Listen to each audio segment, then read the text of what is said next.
There we go. How's it going, man? Man, here, brother. So as you guys can see, I have a live countdown, but I don't actually have an intro yet, so that's all you get. And we're just gonna um, go with it from there. So obviously we have Antoine, High Desert Pythons. Very happy to have you on here, man. I very happy you could do this. Thank you very much. Man, anything for you, bro. Like I've been following you for a long time, man. You know, before a lot of these guys, and I've been trying to get you to do like YouTube and stuff for like a long. I'm like, man, why did I have a YouTube? Like, I'm glad you fucking grabbed the reins and you're finally doing it, man. And it's like just super happy that you're becoming part of the YouTubers that's gonna get picked on by all the other old heads that. You're on the list now of people that the disgruntled old people are going to talk shit about now. So they were already talking. They were already talking shit about me, bro. Don't worry about that. So welcome. Yeah, they were talking shit about me long ago, so we don't have to worry about that. Thank you. All right, so yeah, basically we had something lined up here. I hadn't really announced anything because anyway, had a bit of an issue, and thankfully Antoine jumped in. We'd be thrilled to have him on again when he's actually planned, so it's not basically done the afternoon of, so we can promote a little bit more. But thrilled that we could get this going. This is amazing. So, like I said, thanks again. But there we go. Yeah, man. It was. I figured. Can you hear me still? I can't hear myself in the back. Can you hear me? Yep.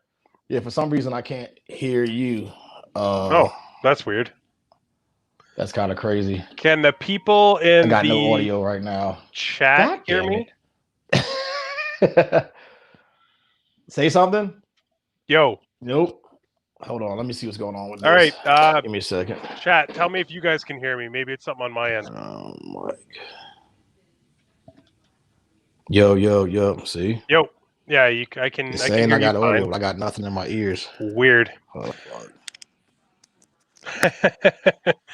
All right, cool. Off to a good start. Yeah, hey, that's fine. Guys, while we let Antoine fix his audio here, I can hear you fine.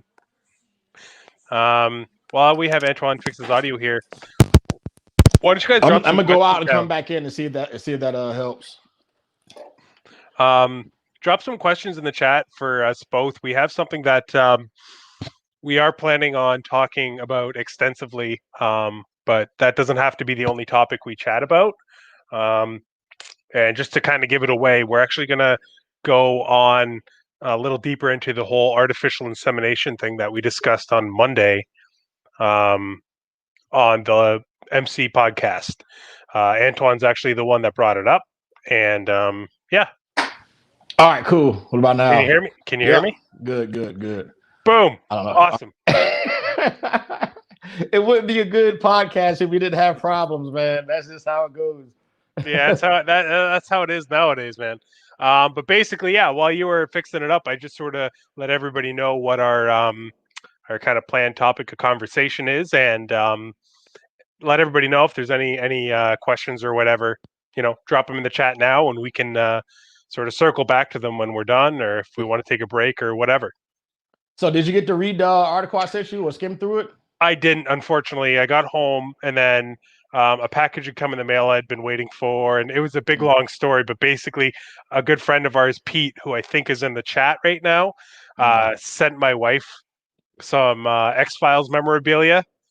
And my wife's a massive X-Files nerd, so she kind of freaked out over that, and I took a video and we posted it and all that kind of stuff. So it was a bit of a hectic time from the time I got home till now. So unfortunately, I didn't get to, but I'll definitely be taking a look at it after. I wish I could have before. So I can summarize it real quick. It's a real long read too. So like the fact that I just sprung that on you and didn't send you that days ago after we talked about it, because I had the article like in the tuck for a while. So it dated back from 2008, and actually showed like one of the first snakes that they produced a litter with through artificial insemination, and it was from a pair of venomoid.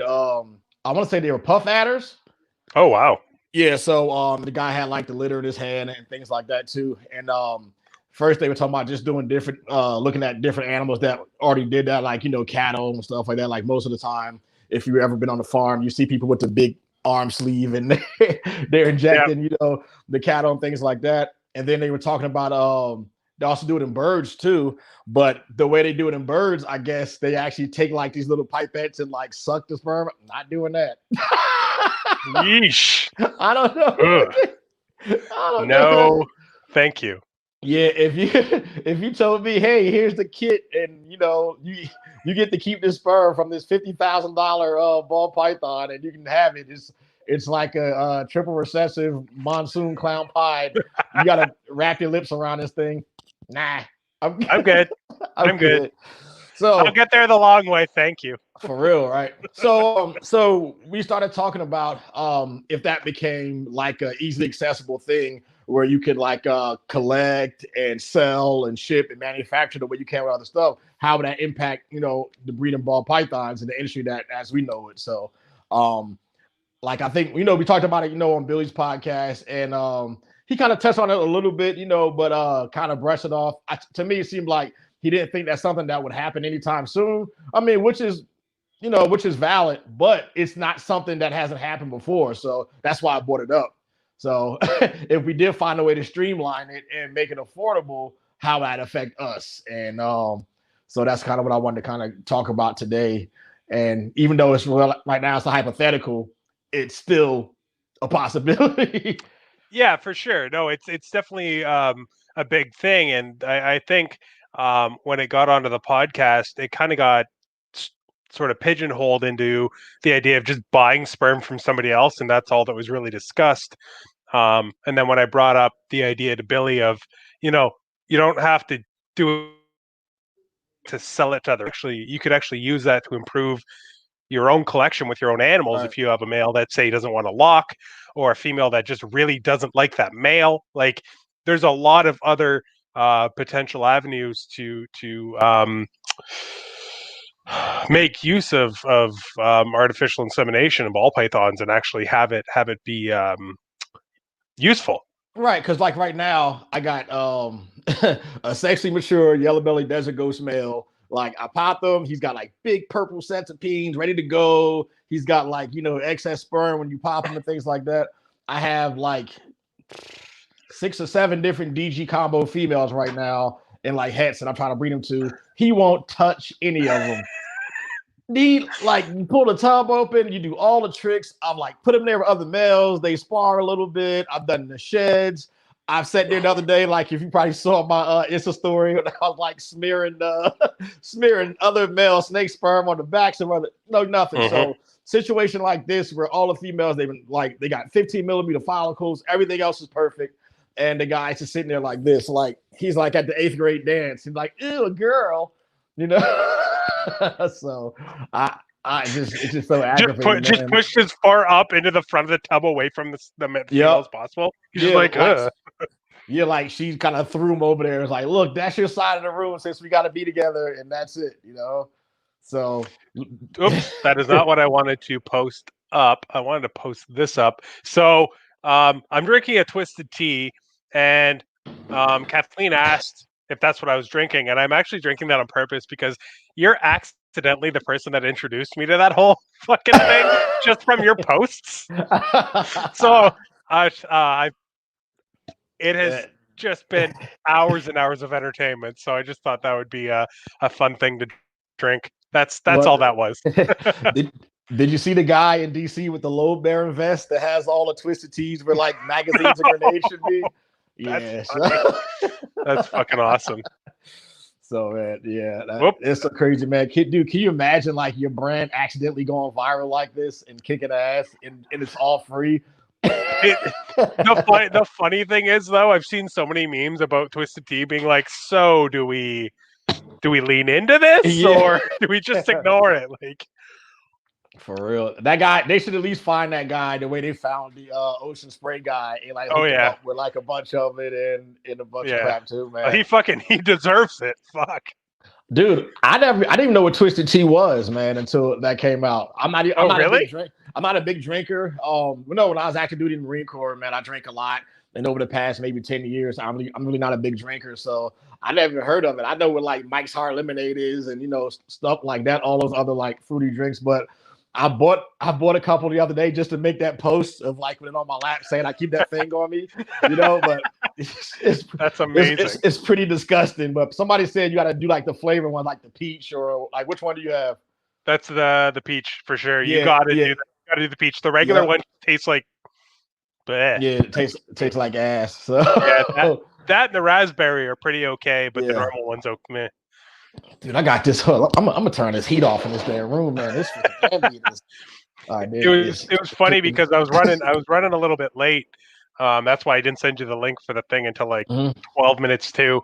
And I opened my door to the steak room and I just got hit with the heat wave and I was like, oh, I forgot to open the fucking window. So I was like, this is gonna be a fun one. But Yeah, yeah. it's all right. I'm finally after just getting used to this room, I'm gonna move everything over to the bigger room now Oh and nice. kind of get rid of all of this stuff. And because I picked up that big collection a couple of months ago, so once everything is out of quarantine, I'm just gonna combine like all 150, 60 of them together in a bigger room. And just man, I got the TV put up, the lighting, and That's always awesome, man. always moving, man. So I mean, we just pushing now, man. So So what? So you're sitting at like 150 in total, yeah, about roughly? 150. Yeah, 150 total. Out of that, I think like 80% of them are breeders. So yeah, so 80% of breeders and us rest of them are just holdbacks and the stuff that should have gone this year, but I don't know who I was talking to about it. But everything I buy as a hatchling, especially if it's a female, goes within like a year and a half to 2 years. Everything I produce myself, 3 years, 4 years, 5 years, 6 years. I have the opposite problem. I have a spot nose het clown girl I produced last year that was uh, like 1,400 grams by the 1 year mark and was gee. like building, and I was like, I'm gonna lay off. Like Oh, she's in the. they make the weight. They just don't go. But then I have other snakes that I've had for like 4 years from other people that'll like uh, they'll like go on like an eating spree. They'll be like sitting right at the 1,000 gram wall, and they'll start eating pretty aggressively, and it'll be like, oh, this is it. This is the time. And then they'll uh, just stop for another 2 months and just be like, come on. Like, yeah, just can never win. this red stripe, man, she is. I hate her. I mean, I love her because she had the potential to produce some cool stuff, but she's also possible het pied. But I bred her 2 years ago to I forget which clown combo it was. One egg made it, and it was a female red stripe, and then she ended up dying because it was like Oh the fuck. incubator like spiked real bad. So my last two clutches, like I produced a bunch of animals where they didn't have a fully developed esophagus. So they would Oh, eat, swallow, the animal would get stuck halfway down, like just past the gullet, and then they could throw it back up. And two different clutches had the same thing. So it's so crazy. But the first time it happened, I was like, it's a normal female. I was like, I mean, it's still sad, but it was a normal female. And then after, karma hitting you and you dismissing it as okay, it was just a normal, that's fine. And then you get the stuff you wanted to hit, and that's it. mm-hmm. So, but and then she didn't get back to size the following year, so she took last year off, and then now she'll eat 4 weeks, take 8 weeks off, eat 4 weeks. Yeah, that sounds like my girls that I'm really praying go. I have a banana blade clown female that was like one of our first like big female purchases that Mm-hmm. we grabbed, and Yep. she seriously gets to like 1,200 grams and then looks like she's just well on her way, and I'm like, oh, I can finally move her up, and then like 3 months off. Like, Man, come this. on. It's brutal sometimes, but Yeah, man, but she better figure it out. I tell you that much. So she better. So that's all right. We're moving along without her, even if she doesn't want to. But definitely be nice if she did, right? I know, man. I think next season I'm gonna like not talk about the stuff I want the most and kind of like, yeah, I'm gonna just breed my normal to these to this 6 gene male with all these possible hats, and then that's all I want. That's all I care about. This it's like So it's really funny because Nick and I have this thing where we stopped talking about the reason we really want to do certain pairings because the as soon as we say we want a combo, we guarantee we won't hit it every time. We'll hit everything else. that's Like this year, I bred a big spot nose girl I have here. We got 7 eggs from the pastel lesser leopard clown male. Just making some pets, and I was like, man, I just want like a 2 gene spot nose something het yeah, clown female, just 2. Like I don't need a 4 gene. yeah, I mean, the 4 gene would be great, but I don't need one. I would just like a 2 or 3 gene to hold back, preferably something without lesser. right. I hit 1 spot nose female, and it was a lesser spot nose. Nice. Like it, I don't know, man. But then we do pairings where we don't expect much, and we hit stuff like that pastel lesser leopard pinstripe het clown male that looks ridiculous, right? So I don't know what to fucking do anymore. Like I'm just gonna start closing my eyes and putting males in, and like praying. I mean, I remember one year I tried to throw a male in because a pair wouldn't breed, and I swear to you, dude, I was only gone for like literally only gone for about 10 minutes. I like went to the bathroom, got some water to come back in here, and boom, already locked to her. And I'm just like the male that I didn't want. It had like nothing to do with genetics I wanted. It was just I know he was a male that would go, and if you threw a rope in his tub, he breed to the damn rope, you know. And nope. I've had the same thing happen before. I literally like walked away to change the laundry or something, and came back, and I was like, "What the fuck?" Yeah. So luckily that female didn't go that year, but like it could have been bad. Yeah. Yeah. So from now on, either if it's like the backup to the backup or a backup male that's similar genetics that I want, I'll do that. But a lot of times, you know, I just kind of put them in a tub together, and then you hear some rustling around and make sure they're good, you know. So that's usually my breeding season, like my little annual gladiator battle royal. I like put them in like an FB70 together, like red it down, close the tub. You pull it back out 20 minutes later, it's urates everywhere, and the younger ones are like shitting themselves because they're scared. But it works, man. It's just, So it's so weird. Do you still put 2 males in with the female? No, hell no. I'm scared now. Oh, okay. I was gonna say because what I've started doing is actually just putting the males in together for a little bit, then pulling the male I need out, put it with the female. So yeah, it sounds like you're doing the same thing. So now I'll just so if I have a male, so like my lemon blast clown, he's a breeder machine, whatever, and I know, and he's like bigger than everybody else too, and he's the dominant male. So I'll put like I won't put something in his tub I get him breed because he's the dominant male, you know. So I go. It's weird that I have this in my head that this works, but it works for me, you know. So everybody in the chat right now, whenever I'm preaching something, I'm not saying do it and it'll work for you. I'm just telling you what works for me. So that's the disclaimer before I even continue with anything else. Like anything I do, it works with my altitude, you know, my humidity, what region of the United States I live in, my setup and things like that. So that's why I work. And that's what I want everybody to take away from all these YouTube channels and things like that that you guys watch, because everybody that you watch and follow and try to learn stuff from is going to give you a different technique. You know, some people say I don't do the spray down thing because it has nothing to do with the humidity and moisture in the tub. It has to do with the barometric pressure. Spray works for me. So well, here's the thing though. What people don't understand is yes, the barometric pressure is what plays a role in let's say enticing them to lock up or even be interested in it. Right.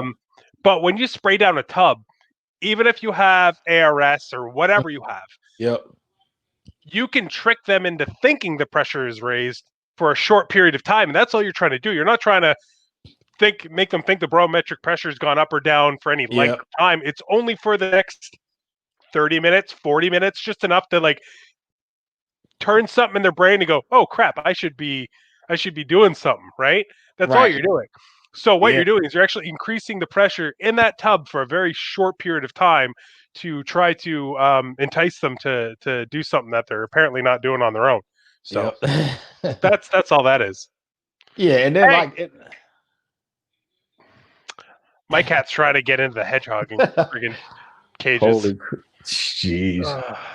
You know, and the thing is too, like when you think about the wild, like ball pythons in the wild, and people that still into the whole importing game, and you see a lot of these females that they buy always grab it, you Thank you. know. So Oh, the wife is taking her away because she's being mean.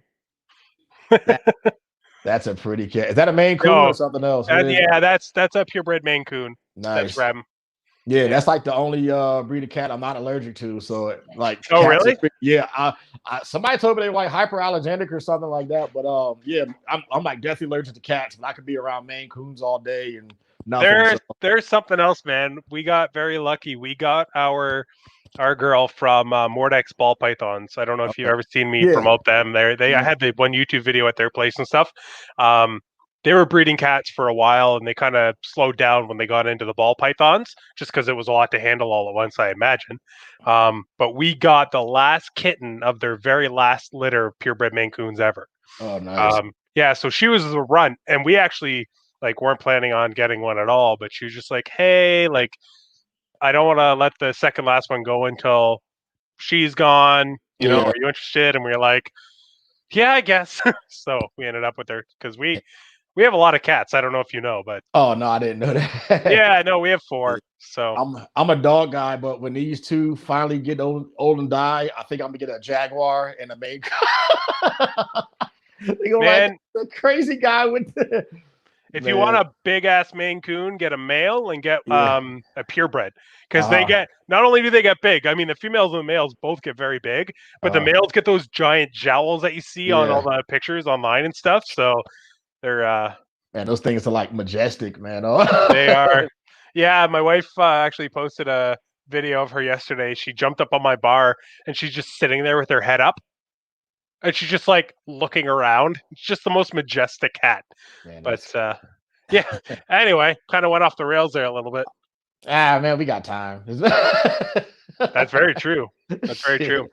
I ain't going nowhere. This was I got my cleaning out of the way early today, man, and you Well, know, just I appreciate you doing that to be on here. By yeah, the way, yeah, finished up. Yeah, I just got it knocked out because usually I sit on the phone with somebody and talk about snakes, and instead of doing a 2 hours worth of cleaning, it turns to 4 hours because I'm stopping and turning on shit. And I'm one of those yeah, guys that's on the phone. I start like shadow boxing and stuff, and I walk to the gym and start that's putting funny. guns together and shit. I'm just one of those fucking.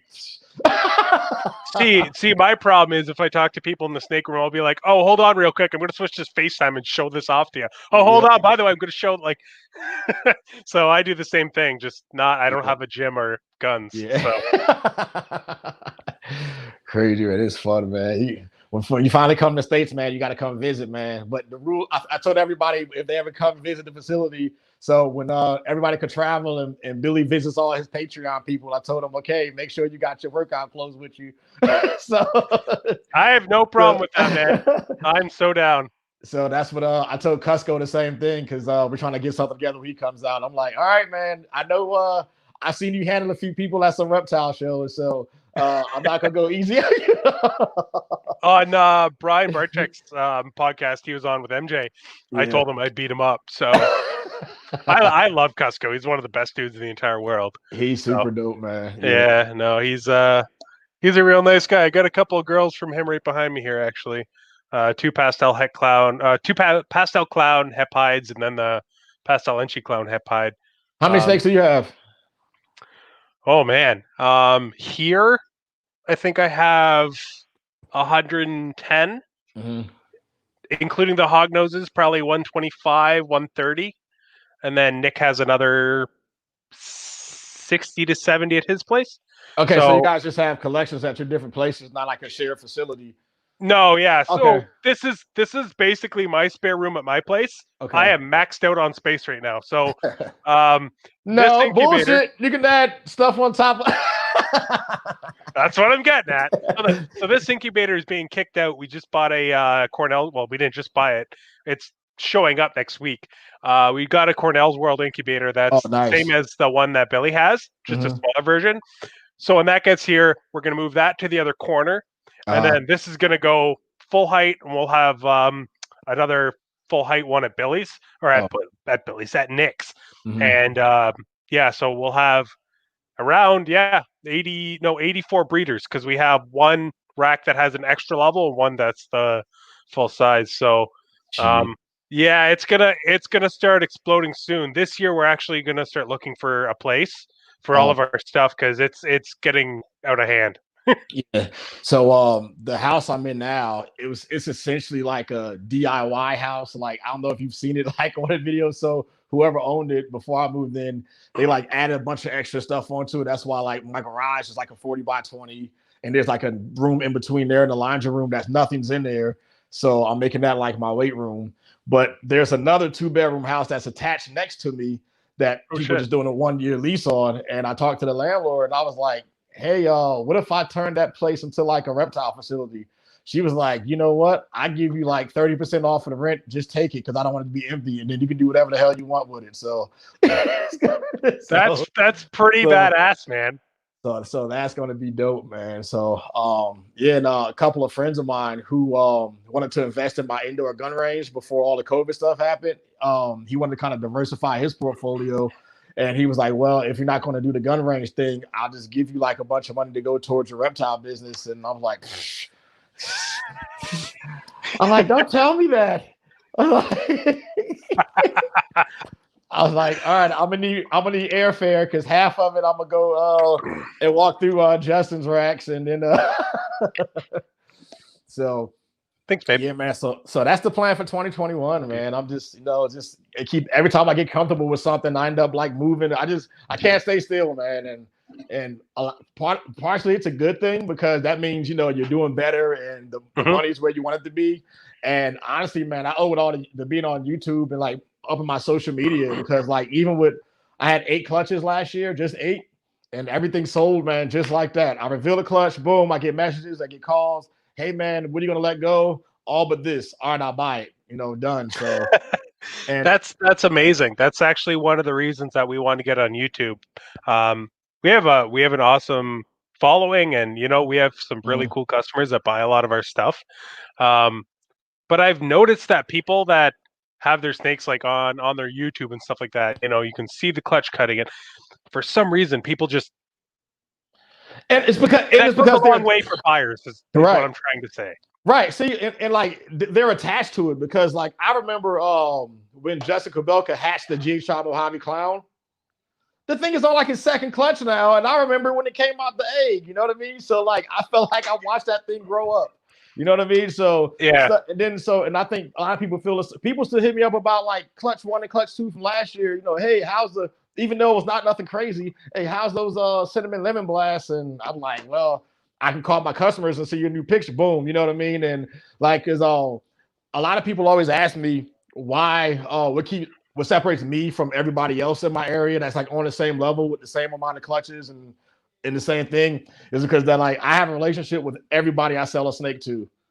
Everybody I sell a snake to, I follow them on Instagram. I'm friends with them on Facebook. I talk to them on the phone. Like we keep that relationship when they do social media and then they build their stuff. I help them out with everything they need to. So like just even when you spend like, $200 with me for like a simple gene, whatever like that, that makes me attached with you, not even through the life of the snake, but just because, this is a community that we're building, man. And if you'll spend 200 with me, there's guys who spend 200 with me 1 year and spend 2,000 with me the next year. So, you you keep those relationships, man. I don't have to. I'm past the time now where someone wants to buy a highway from me, and they're like, "Well, I don't really know you, so can we FaceTime each other on Facebook, and then I can see you pulling the animal out of the drawer in real time, just so I know because I've been scammed so many times." It's just it's wacky and it's weird, but it's understandable if you've been burned before. Yeah. No, Like, you know what? It's funny because I have the same issues. Like, I have a local guy here who I only connected with because he literally bought a $50 male that I was just trying to get out to make some room, right? Because every once in a while, if I have like a single gene het or a couple single gene het males, before I wholesale them, I'll post them on our version of Craigslist, which is called Kijiji. Kijiji, And I'll just say $50. Just blow out, come get them. Like, here's the pictures. If you want them, like it's about a week, and then they're wholesaled and they're gone. So come pick them up. And you put up like pastel and pin het clown males and like you know what I mean? Just the crap that isn't even worth holding on to. And this guy came down, and he picked up a snake from me, and we talked a little bit, and I gave him my card, and then we started talking on Instagram. And this year, he spent more money with me than everybody else combined. That's nuts. It's Yep. insane. Like we're talking close to 5 figures this year from this one guy alone. Jeez. Yeah. Nice.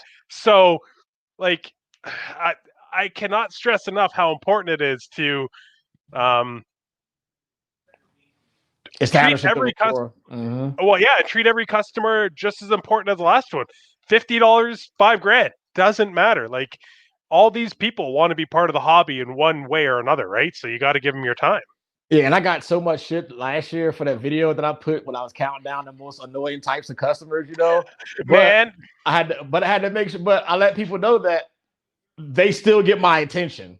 Like, hmm okay, if I'm rolling my eyes on the speakerphone because you're asking all these stupid fucking questions, guess what? You still get the same amount of attention as everybody else, hmm because every once in a while, okay, and when I say every once in a while, I mean 4% of the time, the let me talk to my partner or let me talk to my wife guy does come. They do call you back and like, okay, we'll do something, So it is possible. It's just statistically it's just not likely. So we pick on that. We pick on those people all the time. But I mean, that's just the game. Oh, damn. We have Mr. Chris Eaton in the house. Thanks, Oh, man. That's amazing. oh hell yeah, dude! I love that guy, man. That's my dude. He's an awesome dude, guys. Go check out Snakes and the Fat Man. It's a fantastic podcast. Has every awesome person in this hobby you can imagine on it so far, and it's only gonna continue to have more. Thanks for stopping by, man. That's awesome. Dude, Um, I became a fan of the band he always plays, Fuzz Huzzy, because I actually went to a show of theirs in San Diego like 2 years ago and like watched them perform and stuff. So it's that's really awesome. dope. Yep. Anyway, before he dropped that and totally caught me off guard, I was gonna say it's really funny that that's become a thing in the hobby, and like I see it too. The whole let me talk to my wife. Oh, let me talk to my whatever, because I actually have a business partner. So I legitimately sometimes have to tell people, oh, yo, let me talk to my business partner. And Right. it sounds like an excuse, but no, I'm like, hey, Nick, do you want to spend that 9 grand we just got in? Like, you know what I mean? It's not Mhm. the same as like, oh, I better go check if I can spend that $200. Like, Yeah. but it just, I feel like a lot of people, I feel like when I say that to people, especially if it's the first time we've done business, they just go, oh, this fucking guy. Like, oh my God. Like, no, that's not what I mean at all. Yeah, see, there's a lot of people that I have joint projects with, whether the animal goes to their facility or some of the stuff is here too. So like I've hit people with that too, and I'm like, before I say anything, before I said I'm about to say, I am legit about to do this. So I'm going to talk with my guy about this project because this is what he wanted to spearhead. So I will literally call you back in 10 minutes. Like I'm not going to. Yeah, and that's the same with me. I'm like, hey, well, when I say that, I don't mean I'm gonna disappear. Like, I'm gonna make a phone call and then I'm gonna come back to you. It's so like, Yep. just chill for a sec.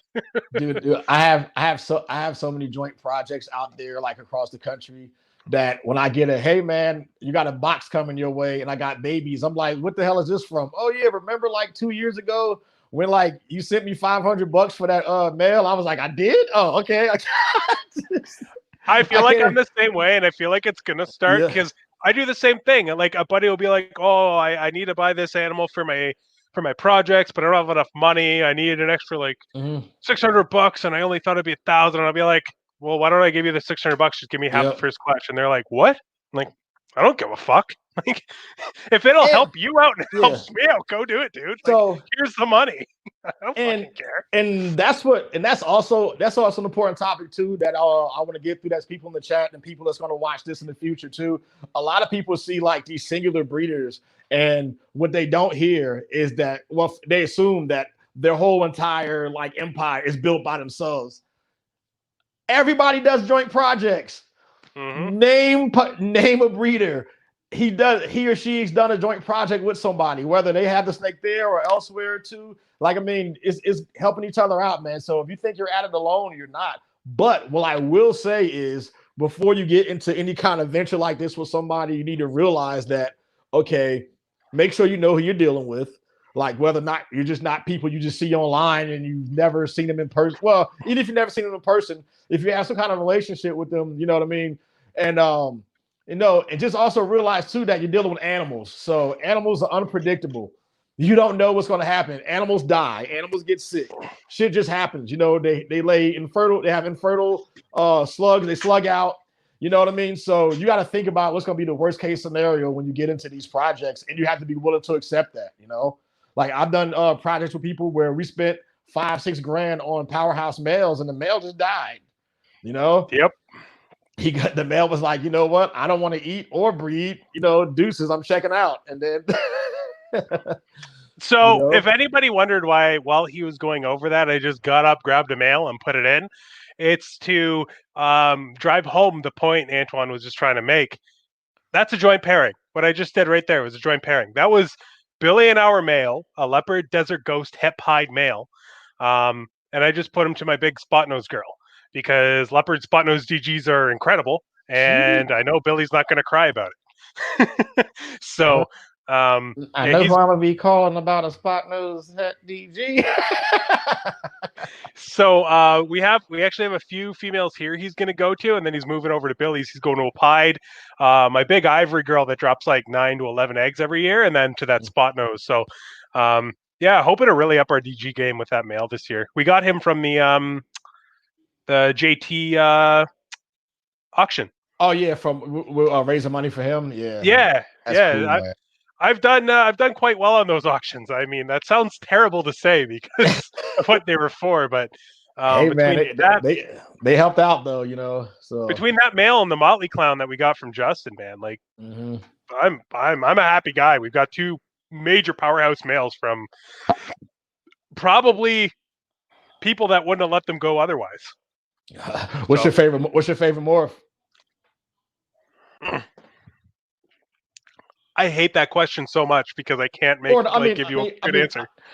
I mean, you can just talk about like a broad, like whether it's pied combos or clown stuff or DG stuff okay. Be like specific. Clown's my jam.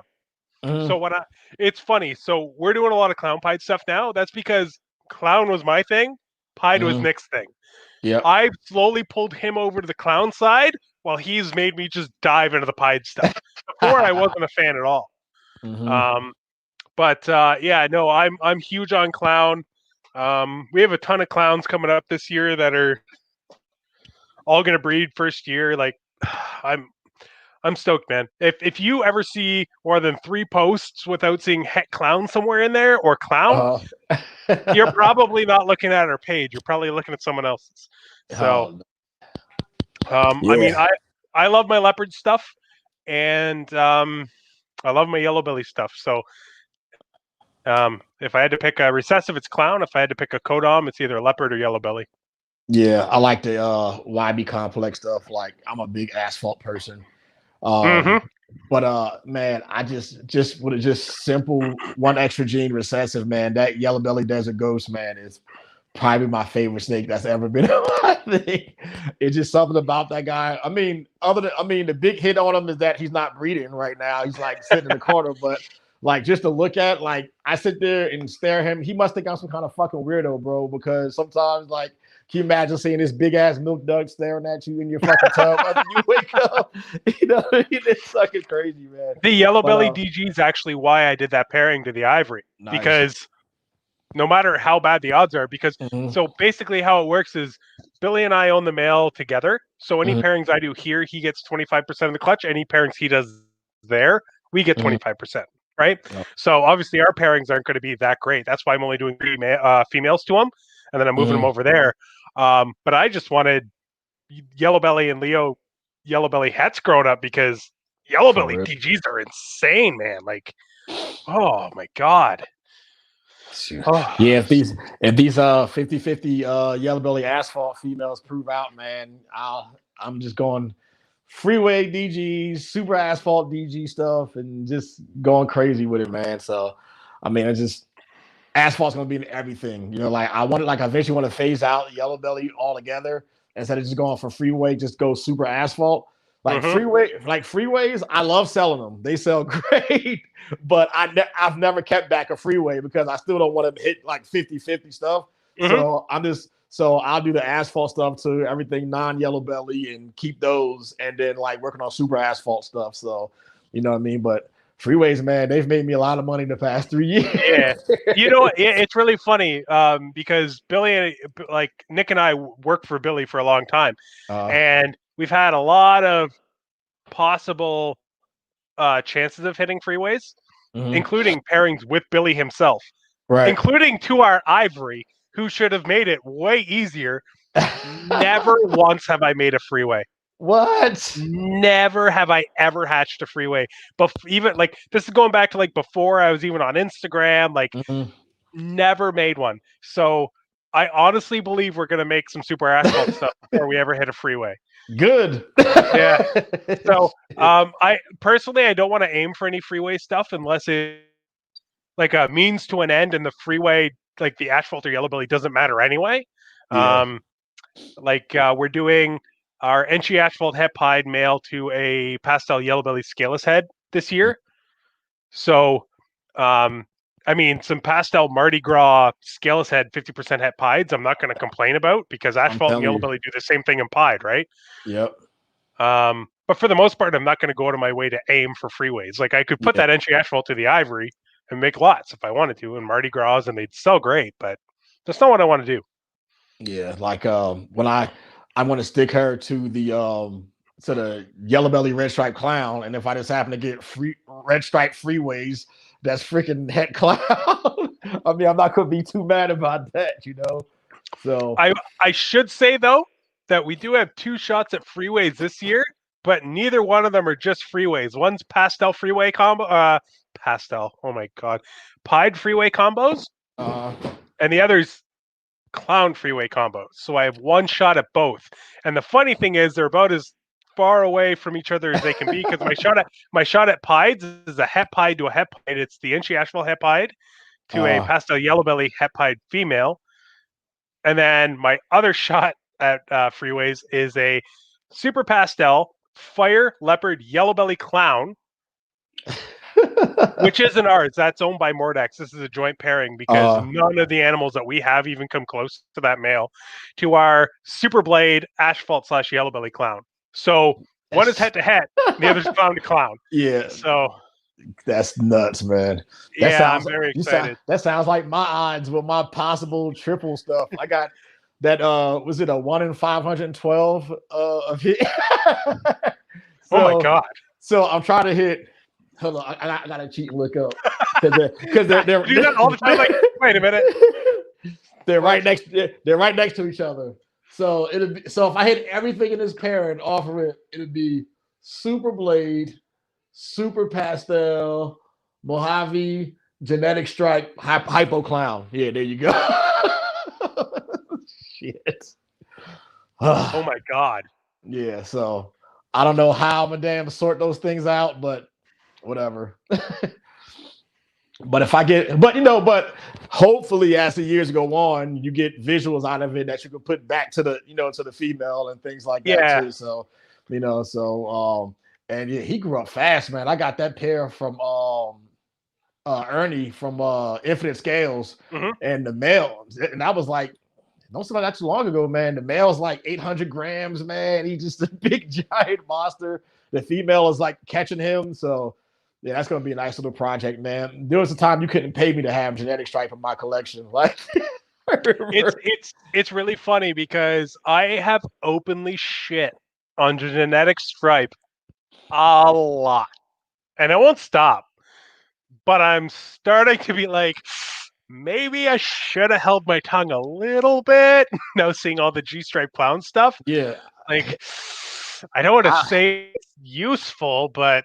Oh, it's really hurting to keep digging on it now.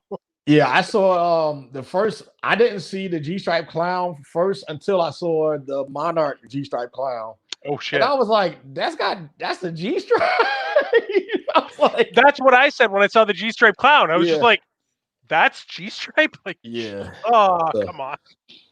Dude, you know what I saw recently that I did not like, and I hope no one is into that project that's gonna fucking kill me about this. But Is the it a puzzle tri clown? the tri stripe clown, Oh, it was because we the both just said something probably a little bit controversial. yeah. Well, because well, a clown in its very essence is a recessive genetic blackback, right? Hmm. Hmm. So why would you put another? And that was also but when people said that, that was also the thinking put the G stripe with it The too. G stripe, yeah, that's why I thought They the said tri stripe would be so right. amazing. They said why would you put another like another stripe recessive with one that has a genetic black back and it came out dope. So I mean, but I think multiple gene combo into this tri-stripe clown would be nice, but I just don't really. I saw it and I was just like, I thought it was a clown. So that's kind of the same place where I'm at with the puzzle clown stuff. I uh, think that it needs a little bit of love in terms of adding some stuff into it. mhm. But I've seen a few, just not all that thrilled about them. I wish I was. I want to really, um, I really want to love puzzle, but I'm still waiting for that one big thing that Well, makes me love puzzle. I might have one viable egg from that Mojave clutch that's going to be head puzzle, but that shit was just man. Well, weirdly enough, we ended up with some Desert Ghost 50% het puzzle stuff this year just by chance. We don't have any puzzle in our collection. Uh-huh. So we picked up a pewter het DG, Nice. breeder female, this year, back in February. And for like 3 months, she was at Nick's. And I just messaged him one day and I was like, oh, how's she doing? And he's like, oh, it's weird. She's not eating. I was like, what do you mean she's not eating? And just bit of a caveat for anybody that doesn't know, Nick's very new in the hobby still. Like Nick is a 50-50 partner with me 100% all the way. But he leans on me a lot for knowledge. He loves it, all that kind of stuff, but Is he's he on still social fairly media? new. Because every time you bring him up, I think about like I'm trying to picture in my head. Does he have like Instagram or any of that? He doesn't do like Nick is, The unless you've silent seen him partner. on like one of our, not really silent. He'll uh, come on our egg cuttings and like he will mhm. come on to these things, but obviously we don't live together, so he can't be on Yeah. everything. Mhm. Um, but for the most part, yeah, he doesn't like. He has an Instagram. He's posted on it like 3 times. He has a Mhm. Facebook. I don't think he's posted in like 10 years. Like he just he basically just hangs out in Discord on our buddy's channel, and we all just uh, shoot the shit, right? And that's his social media interaction for him, and that's fine. Um, it's something that you have to like. It's an acquired thing, man. Because like I said, I've had this high desert python Instagram for probably 5 or 6 years, and I didn't really start really caring about it. Just being an observer. So like the past 3 years, So I mean, I understand it, and I remember my first 3 YouTube videos. The intro took like 3 hours to record. I'm like, hi, blah blah blah blah, blah. Fuck, cut, do it again. And I had to go back and like erase stuff off of my camera, like all the outtakes of me like fucking getting mad at myself and throwing shit across the room. And now if I fuck up, I'm like, yeah, I they know guess what they're seeing that. they know what I mean, Hell Yeah. no. So, So uh, sorry. The whole reason why I brought that up mm, was Nick doesn't really know what to look for yet for like gravid and mm, building females and stuff like that. So he's like, "Oh, she hasn't eaten," and I was like, "Ah, crap! Like maybe she's sick," because he's still mm, new. I didn't know. yeah. So I was like, "Okay, you know what? Like I'll come over." Nick is one of the like 3 people I see outside of like my work people and home. So I was like, Mm. "All right, I'll come by."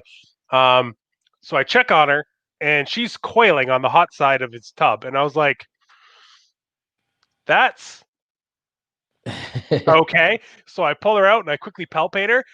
And as I'm palpating her, he's watching my eyes. And he's Mhm. like, what is it? Is it bad? And I was like, Nick, we have eggs. And he's like, oh, what do you mean? Like, she's going to be gravid? And I was like, no, she's going to lay in the next like 2 weeks, dude. Like, she's jam full of eggs, not follicles or eggs. Uh, And he was like, holy shit. And we would have been totally sidelined by it. So I'm glad I went over.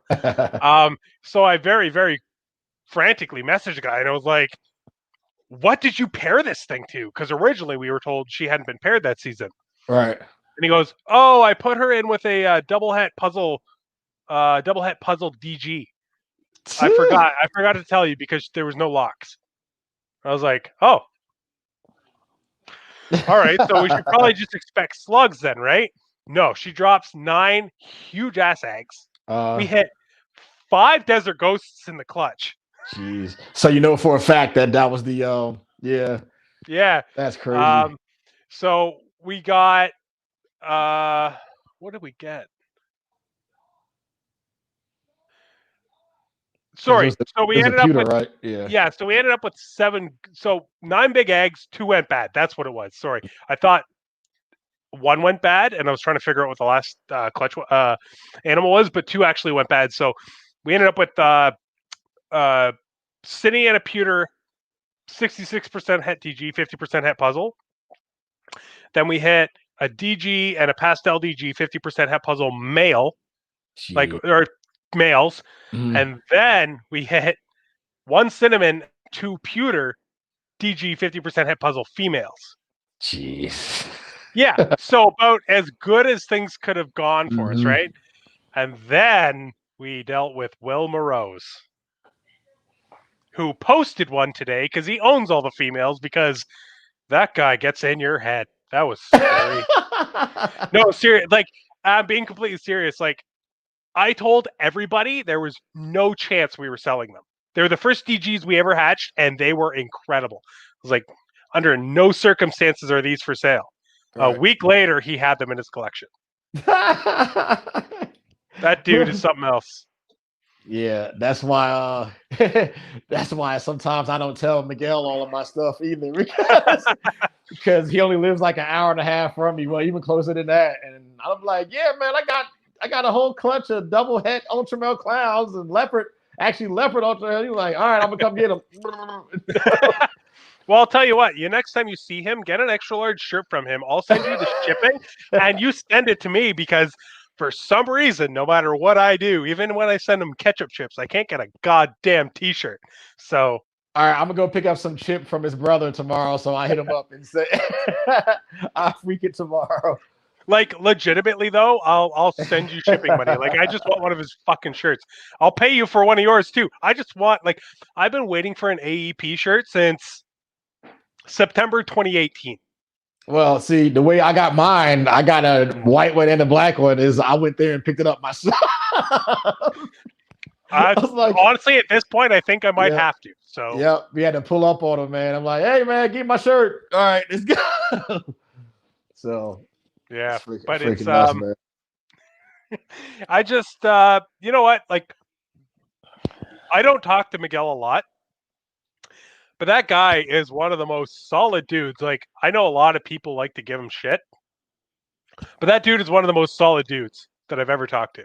Yeah, man, he's super dope, man. Like Yeah. I owe a lot to him, man. Just like him randomly finding me on Instagram 3 years ago and going, "Hey, can I repost this dope ass snake that you posted?" I'm like, yeah, you know. So like, he got me my first almost like 800 followers on Instagram just by reposting one of my the picture, like that's the logo, the 2 pair of the super black pastels with the wrinkles Mm-hmm. on them, or whatever. Yeah, Yeah. those. He reposted that, and then all of a sudden my phone battery got killed because of the notifications popped up on there, man. So, and then even just like he's super accessible, you know, when he's not doing 100 things or whatever like Yeah. that. And I That's the mean, thing. When he responds, he's yeah, like on it. He will fucking talk to you for hours. But if you catch him at the wrong time, you won't hear from him for a month. yeah, and he's a real cool dude. Well, because and like the position that he's in, coming from like other successful businesses and coming into here, I like the fact that he's able to apply that same work ethic and business acumen to the ball pythons. We don't see that a lot. A lot of people, like in the pet industry, especially too, because like the town I live in, I've been here 10 years. There's been 8 pet stores in the same spot owned by different people, and they all failed because it's one thing to have a love for animals and you know want them to thrive and you want to make a business off of it, but you can't just do it straight from passion. Like you got to know how you got to know your market. You know what I mean? Have to follow the trends, know what's selling and what's not selling, and do the best you can to make your business thrive. All the pet stores here fail because there's right now, as far as I know, this my town is 26,000 people. there's at least 300 people here with reptiles that eat rats. Why in the fuck, if you have a pet store, wouldn't you make your own rats if that many people are coming to get rats? You Mm-hmm. know? So what I do is, since I don't have the space to breed my own rats, I have a guy who drives an hour and delivers them. I sell them pet store retail to people on Sundays, and they come pick them up for me, and that cuts my prices right down the middle, you know? That's So amazing. I should be spending about $1,100 a month on rats just for my collection, Yeah, I'm and around the same. Yep. out of my pocket, I probably spend 300. That's nice. I spend the 1100. You lucky bastard. So, I just found a way to make it work, man. And like but I also have now 3 reliable sources too, So I have backups to a backup to the backup. Like I did a video with the one guy, he has a big facility. He produces 25,000 rats a week, Oh so wow. if my delivery guy can't make it here for some reason, I'll just drive the 80 miles to him to go pick it up. And, I can actually sift through. He lets you sift through, like get to ones that you want to. So Mm-hmm. I go, hey, I want 20 smalls. And it's not like smalls that like are just barely weans, Yeah, they're like, they're still weans. And they just put them in the yeah. box, hoping you wouldn't notice. Yeah. So, Yeah. yeah, I had good. just a good point on what you're saying to that and how important that is. I only have one rat source right now, and all year in 2020, basically all my fuzzy rats for my hatchlings came as pinkies. Every single one. It took me so long to get my hatchlings ready to ship.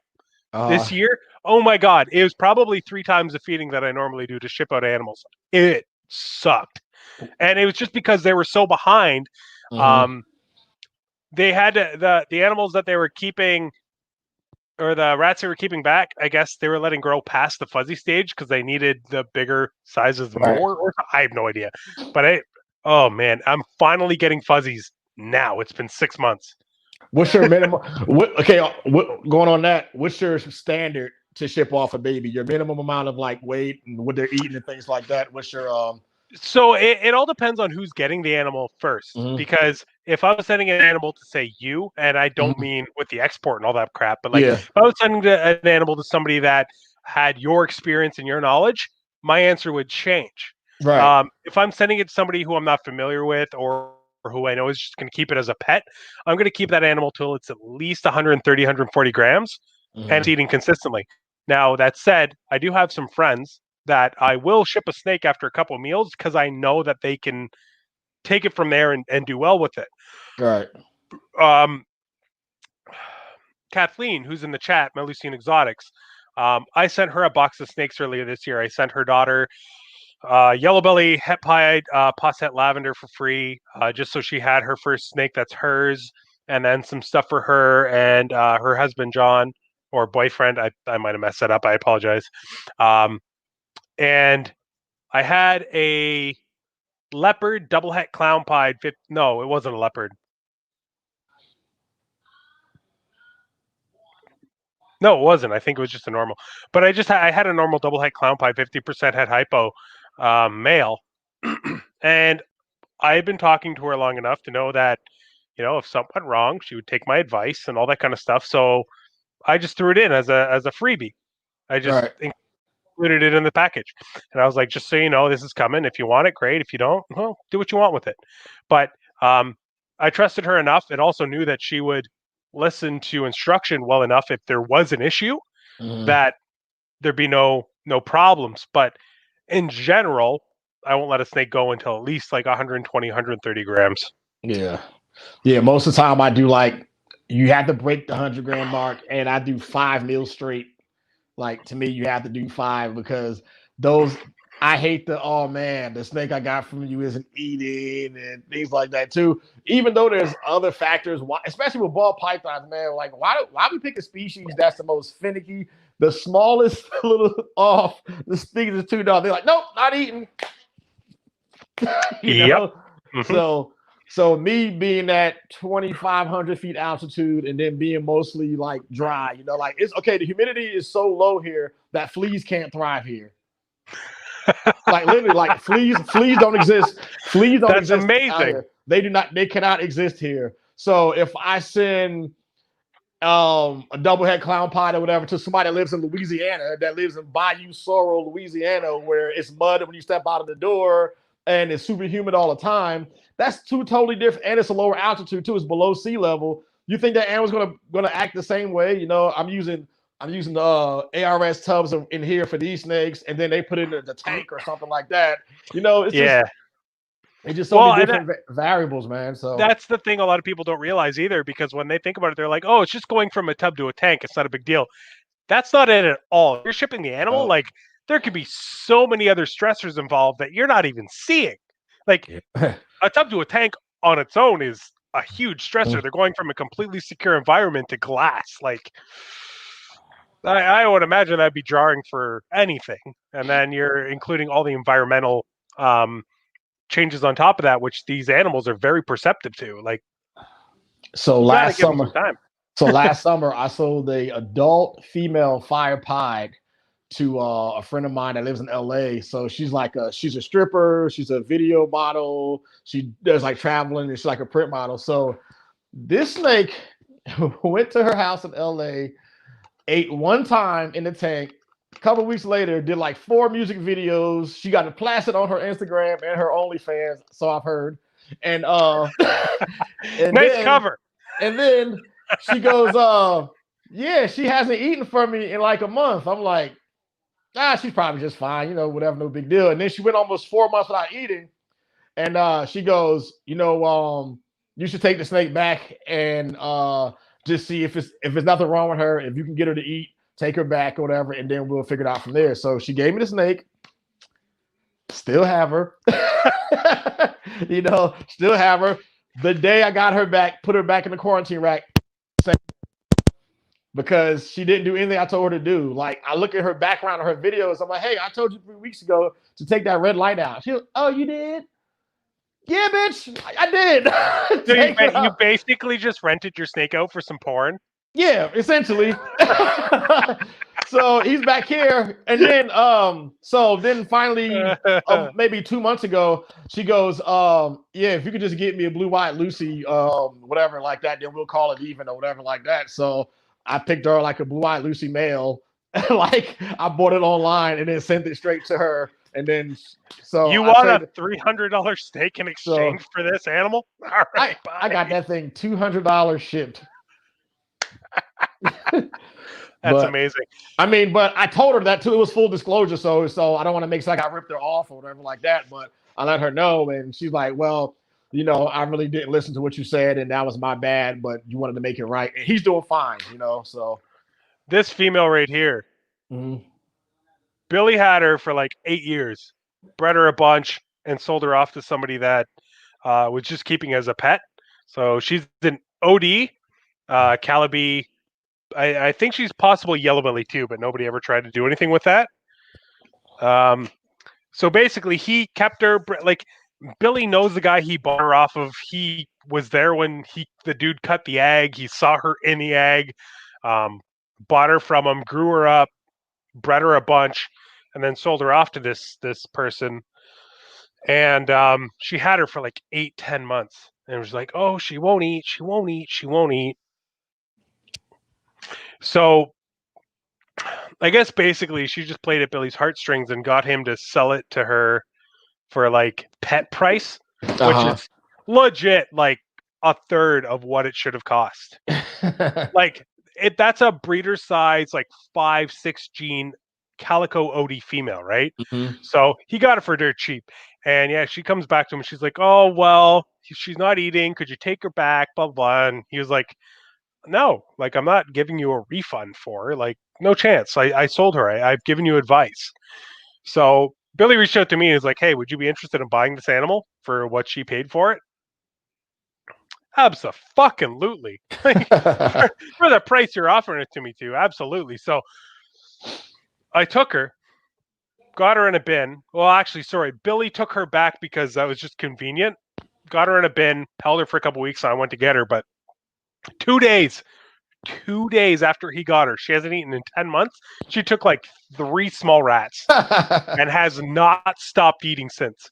So Holy we shit. later found out that she had her in like a 100-gallon like display tank and oh god, like I don't know. Yep. So, Whatever. She's going to the Banana ODYB entry pied this year, so oh shit. Yep. yeah, man. Yeah, man, making them hats. Yeah, man. It's just they I'm a part of a lot of Facebook groups, like ones with people who know what they're doing, and then a lot of groups where people have no fucking clue what's going on. So when you try to explain stuff to them, explain why stuff the way it is and how it works, they're so combative. Like if the first thing goes blah blah blah, ask a question. I'm like, okay, I'm gonna jump in and possibly help somebody out.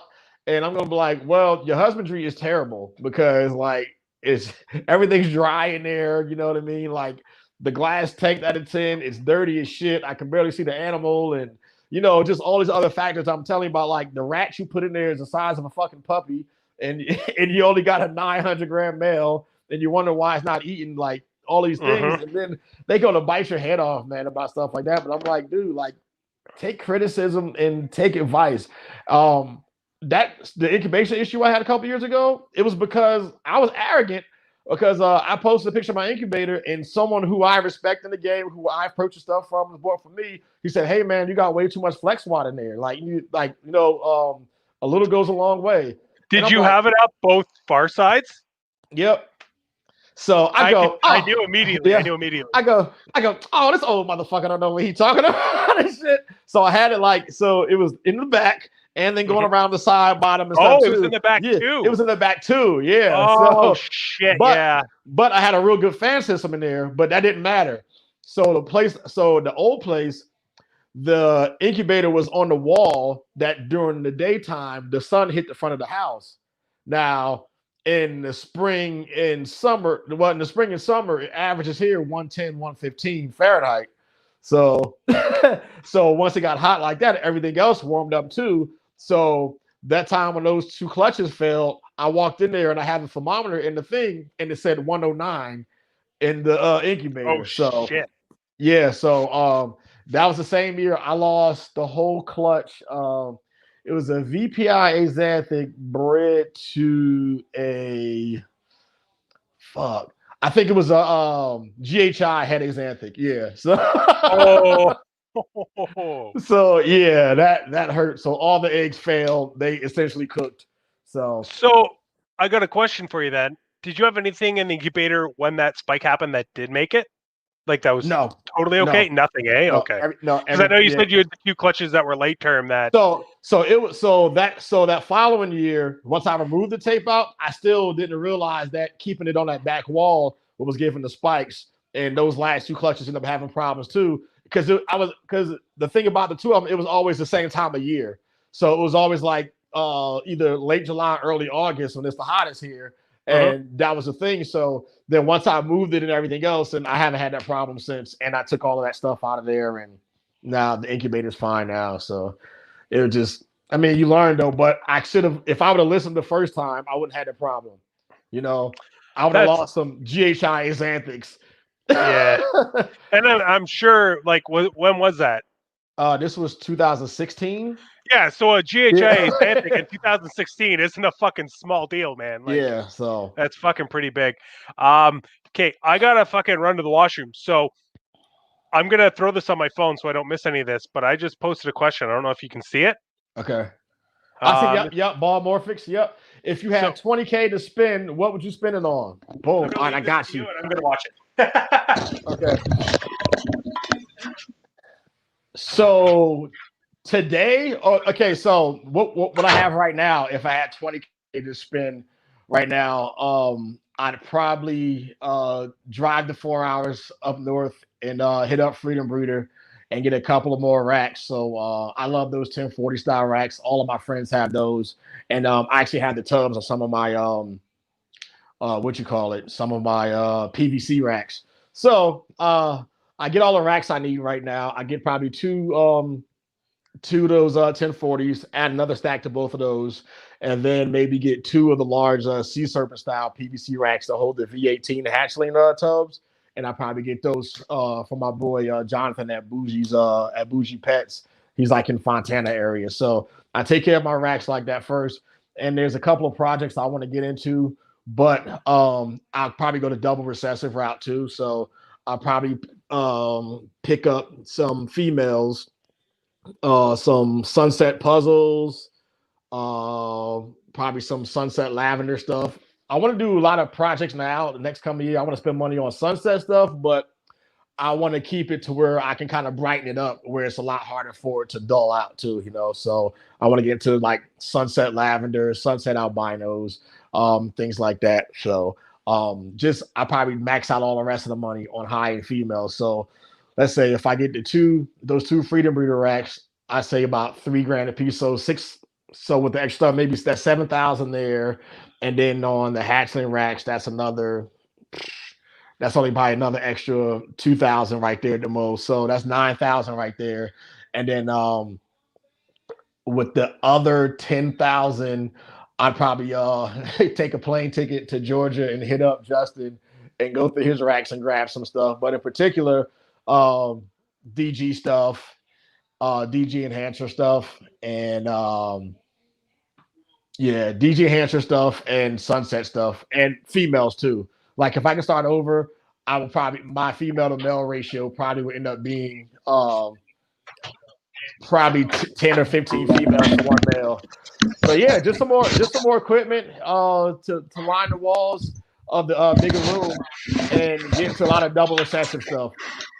So I think what I learned from the past few years when I was a big pie fan and just wanted to make more pies, or when I had clown stuff and wanted to make more pies, make more clowns. Nowadays, I'm all about even like the triple recessive and double recessive stuff. There's some stuff I don't even have anything visual of, but I have but I'm having like double recessive of it now, you know. So this season I'm going with the triple heads. I'm putting the clown pie to a VPI axanthic, and I'm doing Desert Ghost Pie, Desert Ghost Clown, and things like that. So things that I kind of whined about 2 years ago that I didn't have, I probably won't even see it until I see it in like double and triple recessive, and I'm fine with that. You know, so I'll take it. I was listening to all that. That was all fantastic information.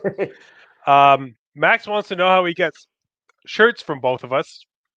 Yeah, just DM me on Instagram and send me your address or whatever, and I'll let Oh, you know. Max, I would have sent you a shirt, but you bought from April before you bought from me. So, yeah, no, I changed my mind. I'm not giving you a shirt.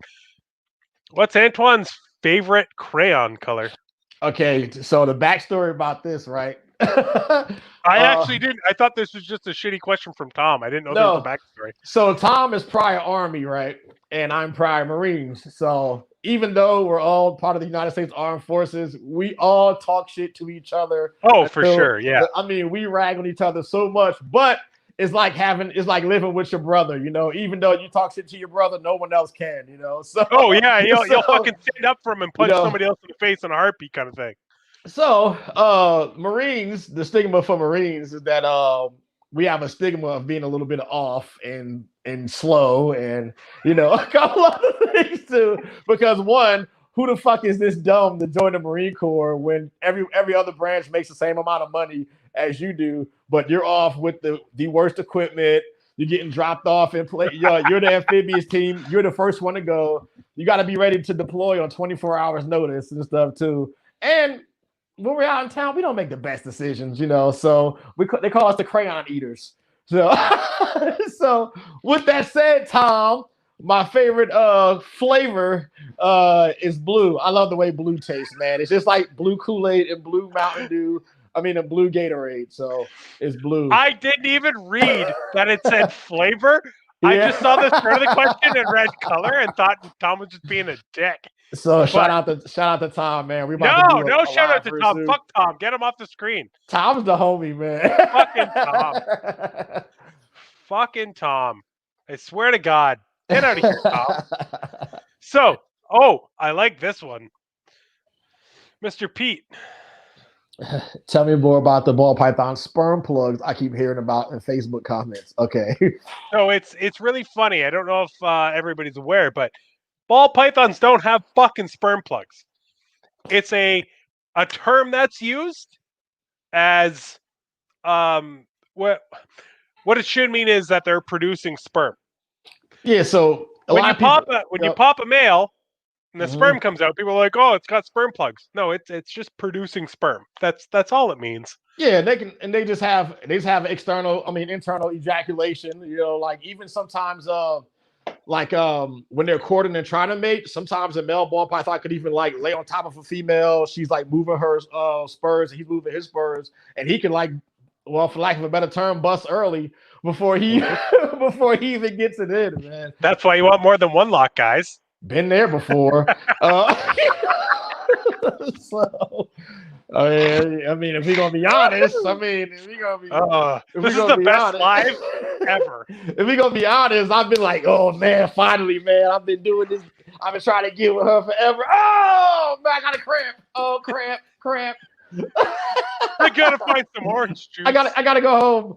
So yeah, but there are other species who actually, when they do breed, they do plug up the other females. So there's a really dope documentary, a nature documentary about king cobras. I don't know if you're a big cobra fan or not, but Ophiophagus Hannah.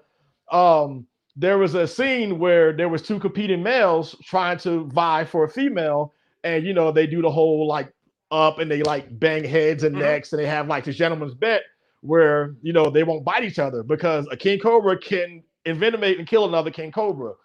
So the newer cobra came, whooped the other cobra's ass, and he left.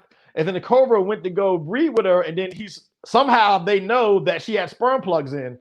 So he said, "Fuck that." He ate her. You fucking whore. Ow. He said, since we ain't having sex, I'm having you for lunch. Literally. So he killed her and ate her, man. The thing that makes me wonder about that is, do you think there's ever super jealous secondary king cobras after they lose that fight that go fuck you and just bite them anyway? Yeah, like they're like, oh bitch. She's like, there should be, man. There's like all these like incel king cobras who go around biting all the other ones and stuff. They're like the school shooters of the cobra world. I said that out loud. Oh my god. This is the best. They're gonna demonetize the fuck out of this channel. My bad, dude. I'm not monetized. It's all good. This is perfect. Shoot, all of my lives I have to go back and like choose like a real human to watch the video because they always demonetize it. Like they said you can't show snake dicks on YouTube.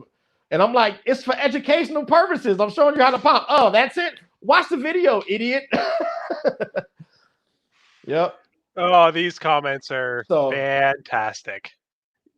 You know what? I haven't even been reading the comments because I didn't want to get thrown off. But I think there a way you can keep the old comments on it, right? Yeah. So ball pythons don't have sperm plugs; they just have residual sperm that dries up internally. So whenever you do pop them, or when they shed, you will see like little pieces of it that resemble the hemipenes. Yeah, and I think based on what you just said too, what started that whole idea is when you pop a male and the sperm comes out and it's got those, for lack of a better term, crusty tops. Yeah. It's just dried. It's just dried sperm that was basically sitting there and you kind of forced it out when you popped the animal. That's all that is. There's no sperm plugs in ball pythons, otherwise you could not ever have a split clutch. Yeah, it's like that. Like when you were a teenager and you left that white sock under your bed. That was crusty. Okay, that was the last one. I promise. That was the last one. I'm sorry. I promise. That was the last one. No. That was the last one. You keep them going. You keep them going. But I kind of amazing. But in my head, I'm 39, but I'm really fucking 12. So, fuck. It's all the crayons, man. It's the crayons. Sorry. That's the best thing I've ever seen. Hashtag crusty tops. I'm actually gonna change that to one of my hashtags to my Instagram posts from now on. You know what? I'm doing it now. Oh man. I'm gonna do it now, so don't forget. Yeah. I'm gonna look at some of these chat. Yeah, man, it's like that the morning after when you piss all over the place. Yep. When you get up and you have 3 different streams of income when you go into the bathroom. All right, it's done. My Instagram hashtags now include crusty tops. Crusty tops, baby. So I'm gonna go drop that on my latest post just for fun. If you don't believe me, go to our last Instagram post and check. Are you gonna be on Billy's podcast on Monday? You're gonna be there. I believe so. The only thing is, COVID up here, especially in the city we're in, is getting really bad. So my wife is starting to get a little bit concerned with, um, Yeah. I have to go to work and then I come here and then I mean, luckily Nick doesn't ever go out or do anything, but I still see Nick because he has our other half of the collection, and then on top of that, I go do the podcast every week. So I'm not blaming her. She's 100% correct. Right. But it's getting really bad up here, and we're all under lockdown. So technically, I shouldn't be going out there. So I got to talk to Billy tomorrow about it. I want to be. Obviously, I love being on the podcast. Well, when you finally make it back there, you're gonna have to explain what the hashtag Krusty Top Super Chat is all about. You're gonna have to the better part is, I hope people hashtag it, and I'm not gonna say a word. That's gonna I'm be not gonna say fucking shit. I hope everybody just inundates it with Krusty hashtag Tops. Krusty Tops. Oh And I'm just be like, I don't know what they're talking about. And just let it run. Just let it run. That's so crazy. But yeah, so that all came from explaining sperm plugs. So that's all it takes, man. That's all it takes, man. You know. Have you seen any of the fucking dildo stuff on any of your lives yet? Like, has anybody been fucking throwing that shit out there yet? Not dildo, but like even when Chad's not in there, I get EAD Chad all the time. So like the fact that isn't a shirt yet, Chad, you're fucking up. So get on it, bro. Did you not see Billy's video? Yeah, I saw it. Yeah. It is a shirt. Come on. This shirt. I honestly think though that Chad should make a shirt like that literally looks like the black electrical tape that Billy made, because it looks so good. It does, man. That's gonna be dope. So I'm gonna have Chad on tomorrow. So it's gonna be fucking awesome. Chad's there's gonna be almost no snake talk, and it's gonna be about Brazilian Jiu-Jitsu and MMA, and I didn't send you the Photoshop job that I did on your boy. So, hey Tom, if you're still in here, DM Chris the picture, the Photoshop. I'm very excited. That's amazing. First of all, it's the worst Photoshop job ever. The bad ones are the best ones. Oh man, it took 10 minutes to do, and one day if you all get into the inner circle, you'll get to see it, because it's never getting posted public. So there's an inner circle I'm not part of. I'm kind of upset right now. I mean the inner circle of the people that like we talk to all the time and dig on and talk shit to. So you get it too. So but I like to talk shit about everybody. I'm like, why am I so left out? So that's all I do. I just have to be nice on Billy's podcast. I'm not a good person. Had to make sure that other people don't get in their feelings and stuff like that. And it's oh my god, dude, this outrage culture, man, it just oozes over to everything, man. You can't joke about stuff because people want you to use the words that they want you to use and this stuff, and it's just like. Stop it, dude. Can we leave that shit in 2020, please? I just got the picture.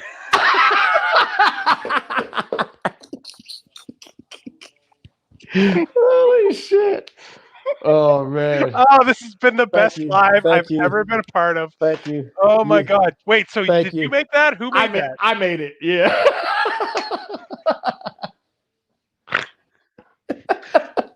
That was the first time I've snorted. I got him to snort, yo. Holy shit. That is the best thing I've ever seen. That is fantastic. Yeah. Corey oh my god, that was so good. Corey said it was not fit for. Yes, out of respect for the homie Corey, that I told her I'm not showing her. As a person that I respect and admire deeply, Corey, I cannot see that.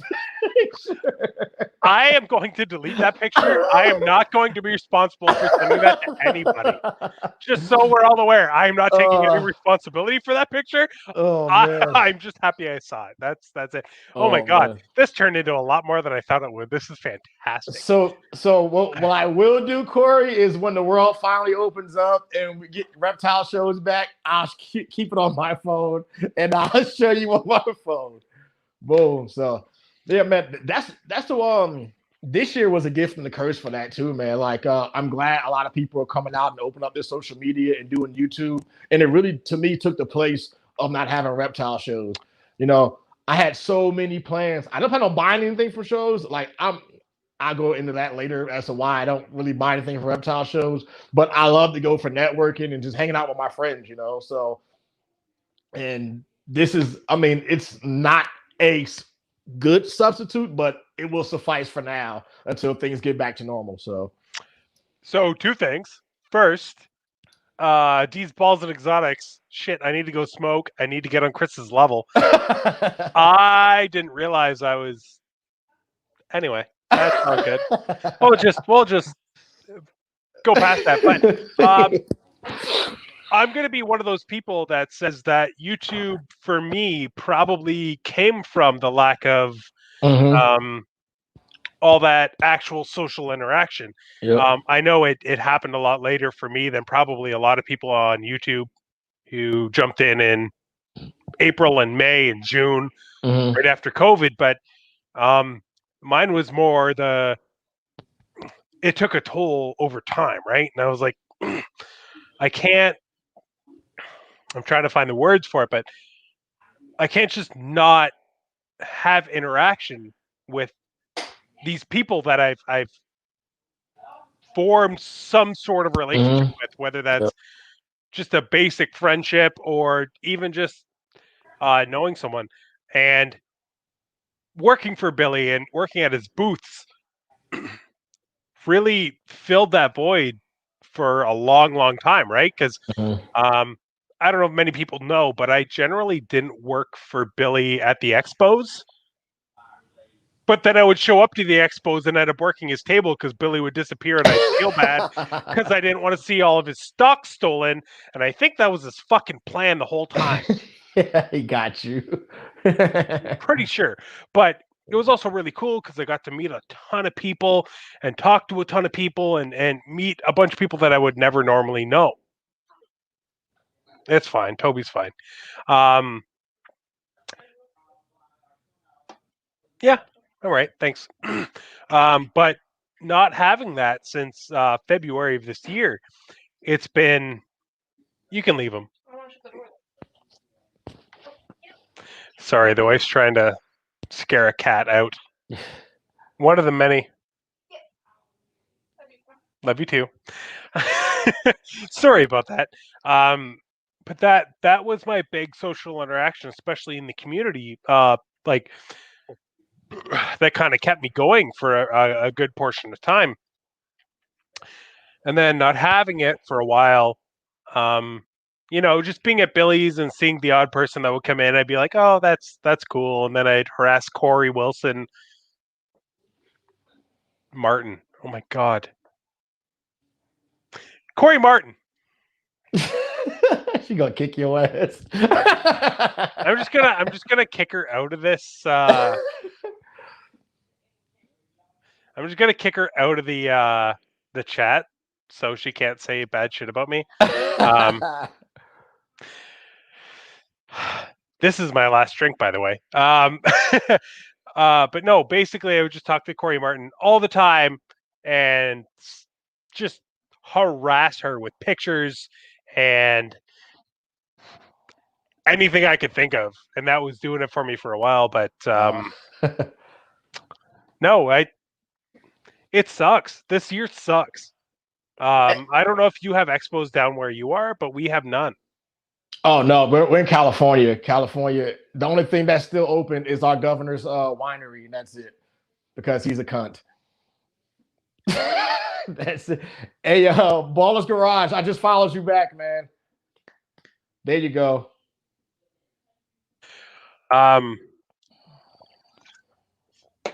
it's been such a weird year.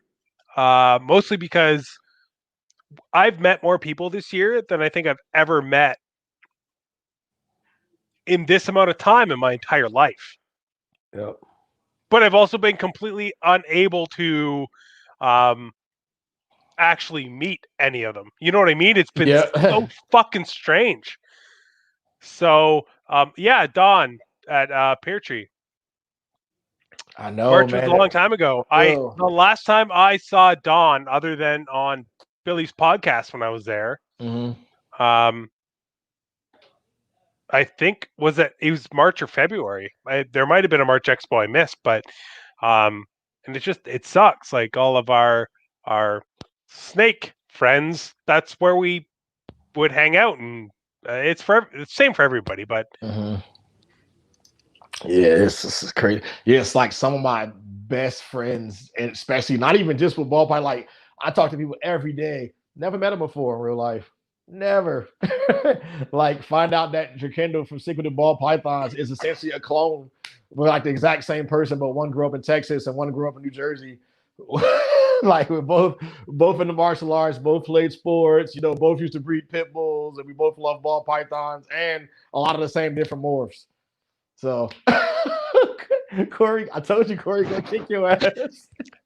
the worst part is I 100% deserve it. I don't know what I was thinking of or if I read a name in the chat while I was talking, but literally I talk to Corey every day. Like Corey and I talk probably more than I talk to Nick, and I'm not joking. And I still messed up her last name.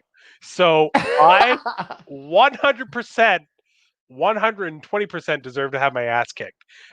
That's on me. I have no idea what the fuck was wrong with me there, but I deserve it. I apologize, Corey.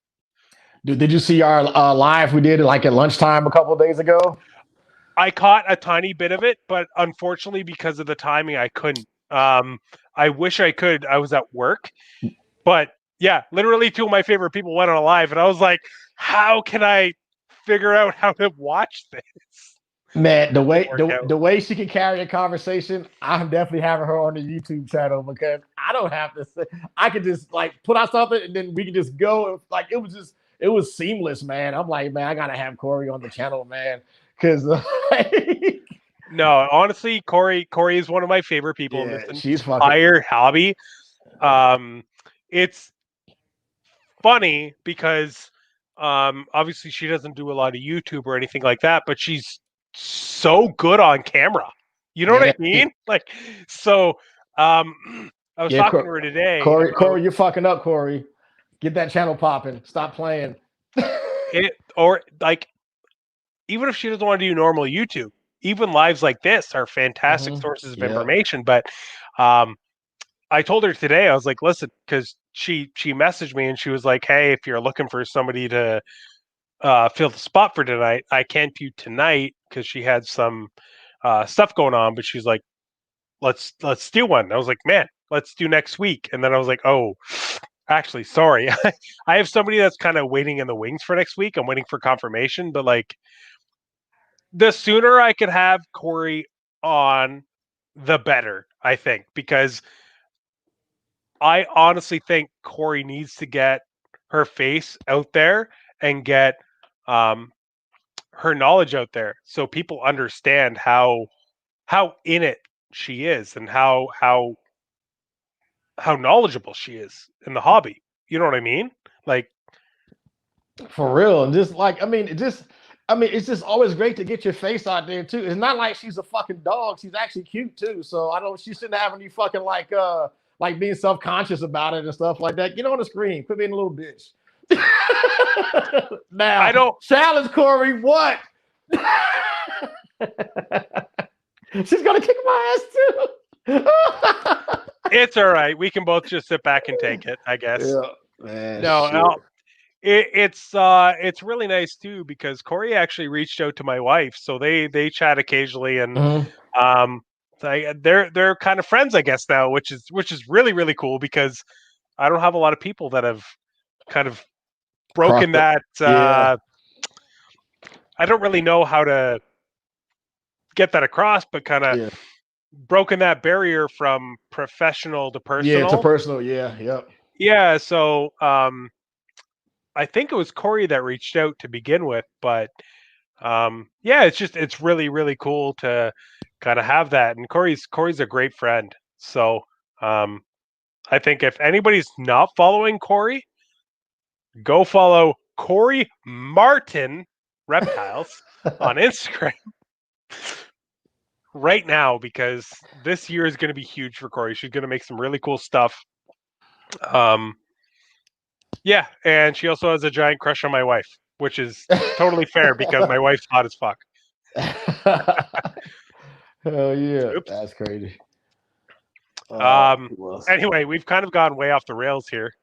So, Yeah, it doesn't matter, man. I'm chilling. This is my off day, oh bro. no, I'm kicking this it. is great. I'm very I'm happy. having. But I just followed a bunch of people on IG and stuff, and I'm just what what I want to know is if you could only have one breeder female give you eggs this year, based on your current pairings, Mhm. what female would it be?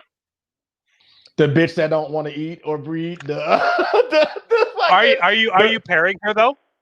oh not yet because she This just only like this only goes for females you're pairing or planning mm, to pair this year. mm. And it's not a Oh like, oh, I might pair her. yeah It's like if there's a female you're gonna pair. I'm gonna pair her. It's just that like her follicles are like super small right now, so I really She's didn't. gonna fucking Yeah, deal with she it no gonna matter go. what. Yeah, it's the red stripe possible het pied female. Yeah. Nice. Yeah, so What'd you put her to? she's going to the clown pied. Yeah, Oh, so oh shit. so if she doesn't prove out, I can still get red stripe double head clown pies. If at the very best, I hit a male red stripe pie that's 100% head clown, and then he can go to all of my double head combo females next season. And yeah, so we'll go on that. So That's fair. Mine. Interstellar, how do I get your DM if I don't follow you? That's I didn't know that was even possible because everybody else I don't even see. Boom, got you. My bad, bro. Let me see. OD hit. Holy shit. Hell yeah. That's the female I want to go more than anything. She went to the banana ODYB and she pied. So Nice. I would love to see Super OD, Het Ready Xanthic, and she pied. Nice. I think that would look phenomenal. So Jeez. praying it happens, but you never know. I'm gonna try to How are scale it back from drunk.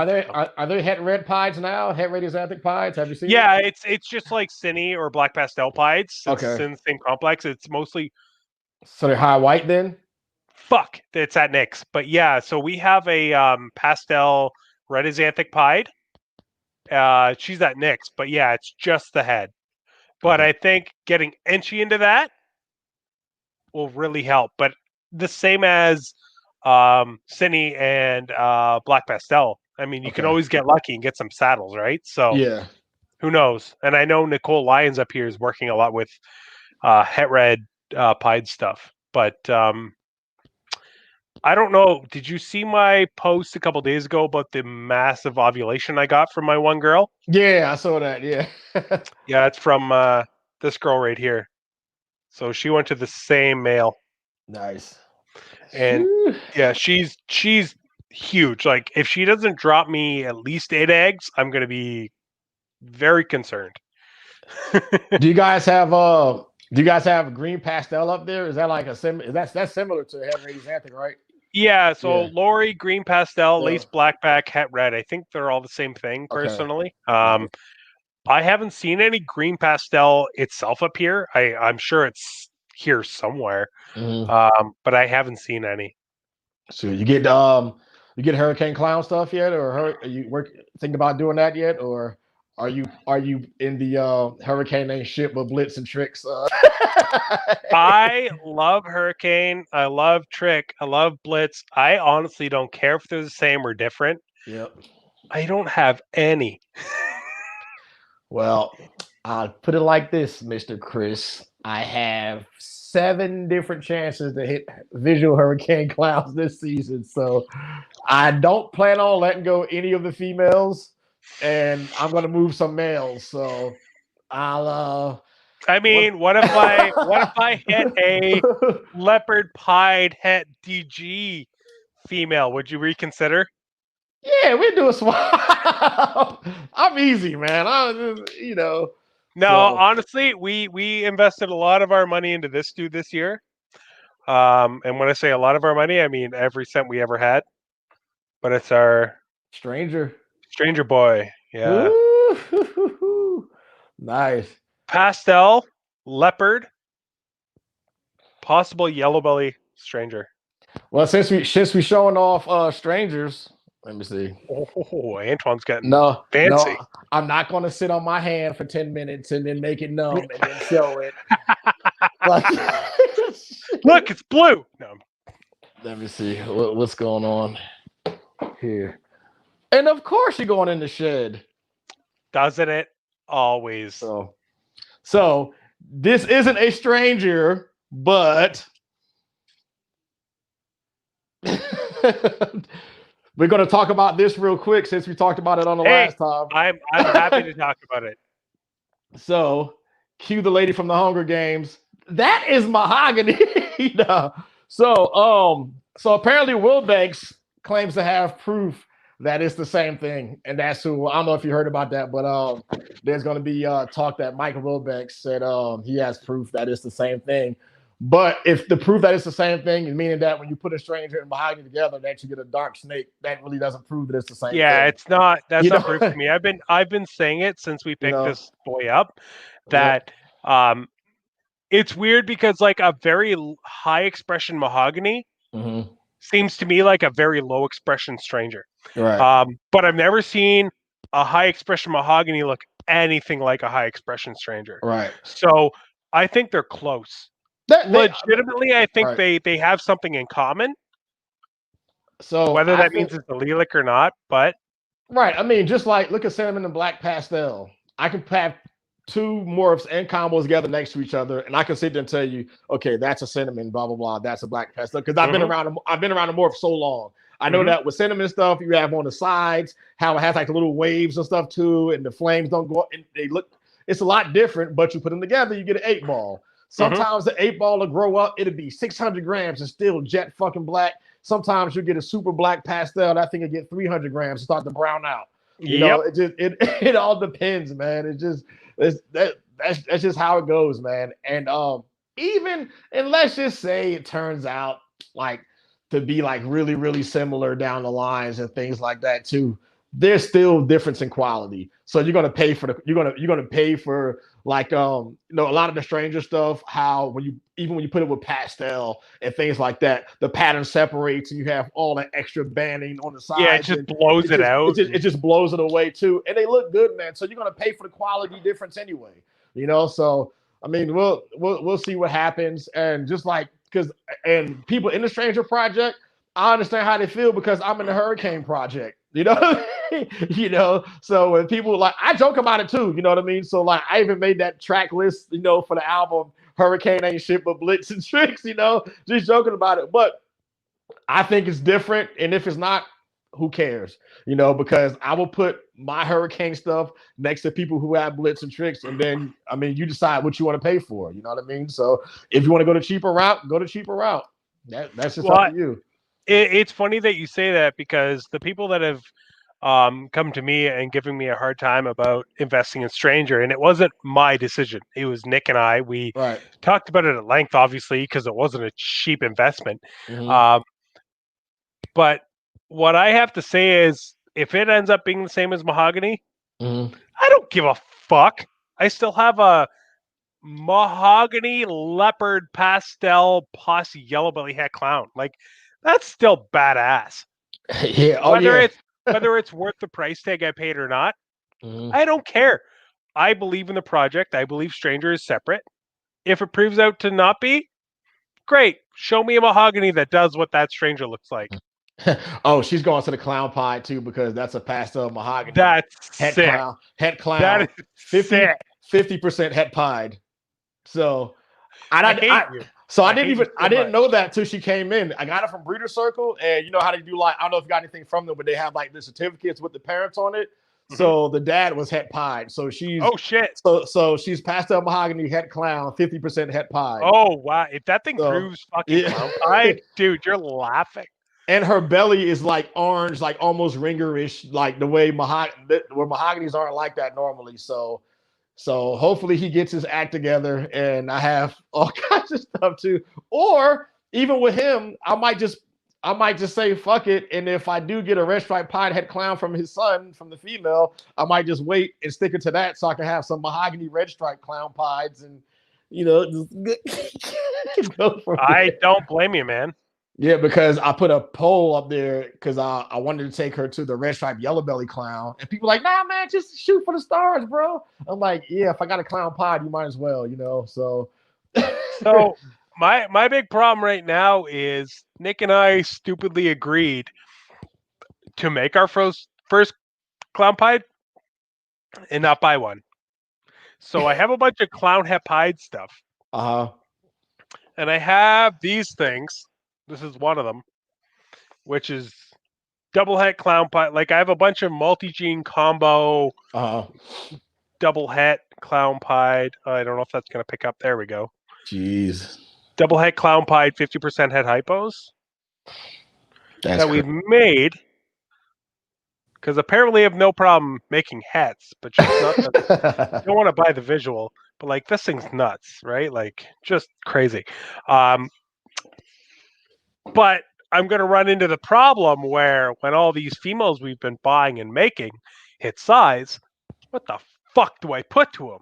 If I don't have a visual, like generally when you have a project, you make all these animals to put to a visual at the end, right? I don't have a visual. I don't have a clown hat pied. I don't have a pied hat clown. Like, what the fuck do I do? All I have is this dude who is a pastel clown het lavender. Of course, he's going to be a shy little fuck. He's a pastel clown het lavender, 50% het pied. And that's all I've got. And I don't even want to do Holy Grail stuff. Like, I don't even know why I have this dude. Why not? Shit, it's a triple recessive regardless. It's powerful genetically, but it just doesn't do anything for me. Like, yeah, great. I shouldn't say that. I'm putting to him to one of my double het dreams to make dream het clowns. Only because I know people will want them. But I don't have any interest in the project personally. Chad said if we could keep just one snake in the whole collection, that's it. And I guess to start all over with, which one would it be? Ooh.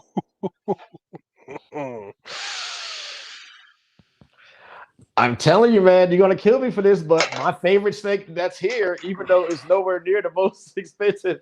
I mean, as far as being my favorite, is definitely the yellow belly desert ghost. Like that thing is like on a sponsored post on Instagram because I had to pick over like the iconic super black pastels with the ringers, and everybody was like, "Oh, that's like better than the panda," and I called it the orca. That's probably my favorite snake, man. So if I could start over, that guy would be hanging out here forever, and I could just build off of that because I can get a bunch of normals and stuff later, and everything would be het DG with him, So that's my guy. Even though he's not breeding and he's being a little bitch, but I hate this question. God damn it! Good question, Chad. No, it sucks. You suck, Chad. I hate you. I'm gonna find it so I can post it up. But here we go. I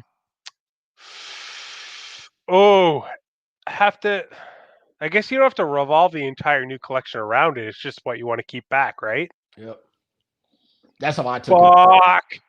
This guy. This guy. Right here. Jesus Christ. That's what the hell is that? Leopard? What? Pastel leopard, orange stream, yellow belly het clown male that we hatched this year. Jeebus. He hatched in July, dude. He's 800 grams. That's fucking crazy. This thing's nuts. He's going to be breeding tomorrow. But More, it's a combination of things. It's the um the power of him, obviously, but then it's the attachment of making him. Mm-hmm. I have a lot more powerful animals than him, Yeah. obviously. Um, but to just have that would be very cool in a brand new collection. Oh man, you know what, man? If these snakes understand English, Norma's gonna kick my ass because that's the only snake I have a name for, and I've had her longer than everybody else. So I still have a female normal. She's like 10, 11 years old or whatever. Is Oh one of the shit! is one of the first is one of the first clutches I ever produced, and I just held her back because you know female normals do a lot. So I use her whenever I have a multi-gene male I produce that I'm not 100% sure on the genetics with. I stick it to her, and then she lays 12 eggs every fucking time. And I know I can pick apart that stuff in there from the basics. So, yeah, so that's my I girl. I honestly wish I had one of those giant normals or like single gene females because Yeah. that male I just showed you, he's supposedly leopard pastel Leo ODYB Yep. head cloud, right? Will Moreau sent me like 5 pictures of different pastel leopard orange stream yellow bellies that he's made that Mm-hmm. look nothing fucking like him. Huh. Not even close. So I have no idea if there's something else kicking around in him. Maybe there's Yeah. something in the dad. I'm not Mm-hmm. sure. But I would love just a big normal Yeah. female to throw him to, and I don't have one.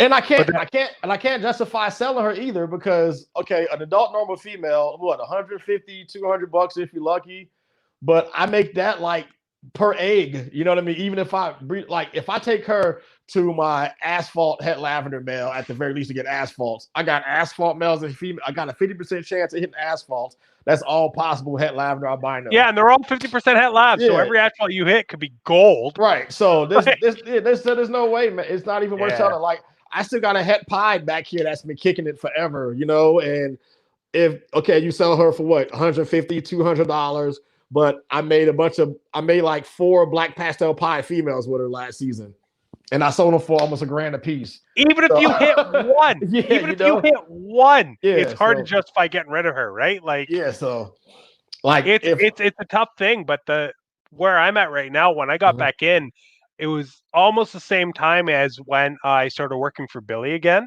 right, So all of our females are very thought out, if that makes any sense.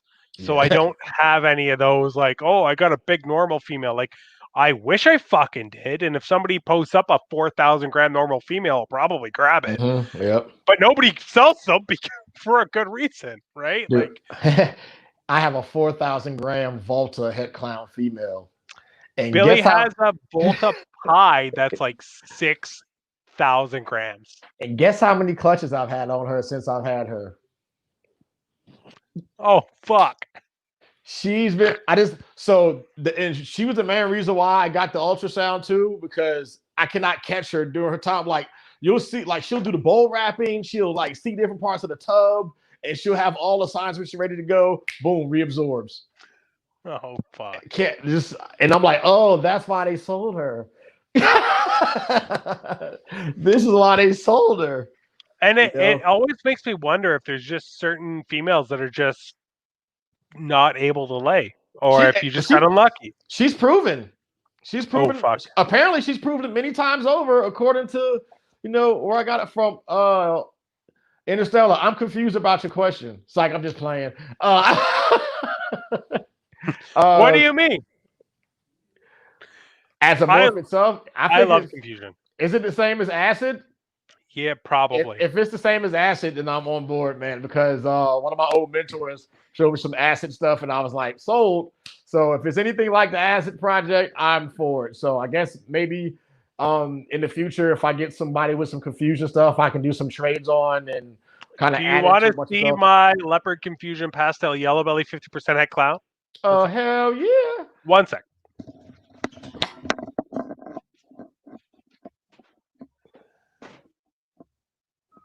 If Jackson works with it, it can't be junk. It's Yokai Reptile says it's asphalt. Antoine, what's asphalt? All LOL. right, after I show you this, I'm gonna throw it in the washroom again because I'm a dick. He said it's asphalt. So the Canadian asphalt. Holy shit. That's nice. Pastel leopard confusion yellow belly, 50% het pied, male. Yeah, that's This is actually made by Brittany Gobble. oh nice. Yeah, Brit's dope, man. Yeah, she's got some cool stuff, but this thing's not like look at the head on it, dude. Like just or the eye stripes on it. Sorry, That's like they're crazy. just crazy. See if I can show you the head. There we go. Well, no, kind of. Just nuts. Right. Like I fucking love this thing. It's so cool. If it proves out het pied, I'm gonna just be fucking. You have any cryptic stuff yet? Nope. You plan on getting any cryptic stuff, or what do you think Yep. about it? It makes me kind of angry because Billy gave me an in to the cryptic stuff a couple years ago, and I was like, eh. And then it exploded. Now he's like, you can't buy any from me. Are you crazy? Man, man, you guys are better than me being able to work at Bully because I end up being some like fucking indentured servant who never got fucking. They were like, yeah, Antoine is working for free forever. Shit. Oh, dude, got a nice collection though, but he's just working for free. So this is something I don't say a lot on lives and stuff like that, but I never collected a paycheck from Billy. Every hour I worked went to an animal. I mean, because oh, nice, okay, yeah, because we figured like Nick and I both had full-time jobs, and we figured if we're going to give up our free time, we might as well just still consider it free time and use it as credit towards animals or to pay off animals we've already bought. That's smart, and that's man. what we did. Yeah, and that's how we got our collection to where it's at right now. To be completely honest, shit, I don't blame you. You know what? It would have been great to take home some extra cash, but in the next 2-3 years, when all these animals are up to size, it's going to pay off tenfold. I almost want to move to Canada near you guys and fucking open my own rat breeding business and just have Billy pay me $12,000 a month for some fucking. That's so crazy to me, man. That's a hell of a damn rat bill, bro. Yeah, it's nuts, and he's not exaggerating at all, which is crazy because we use same rat people. But I am going to find another question for you to answer because I got to go to the washroom again because I'm a dick. Cool. How many hours? I don't think there are any. Don wants to know how many hours does your collection cost? That's a good question. That's a question for me. Damn it. Yeah. Lots. We were there twice a week, every week for 2 years, and then once a week every week for almost another 2 years. Full shifts. Yeah, like it was a lot. Probably too many. It probably didn't work out in our favor, but it still worked out in our favor, if that makes any sense. Atypical wants to know what's the best hurricane pairing I got this year. I'm only putting them into the clown stuff right now, just visual females and heads, and I have some combo hets that are going to be long shots because they're like pos hets and things like that. So yeah, so I'm literally just going for hurricanes and pastel hurricane clowns, and the goal is to keep back every single female I produce, and then I can put that into the other project. So for those who haven't followed me on any other podcast, the goal was a few years ago to parallel the Pompeii project, but improve on the things that's in there. So the Pompeii, that's the red stripe, black pastel, yellow belly, clown, whatever, it's in spot nose. So I have projects on the side where I'm putting mahogany in there instead of black pastel, and instead of having yellow belly, and I have asphalt in it. So that's one line. And then on the other side, I'm doing the same exact thing, but I'm replacing spot nose with the hurricane and putting all that stuff into that. And then also in the middle, I'm doing hurricane spot nose, red stripe, mahogany, asphalt clowns too. So all at the same time.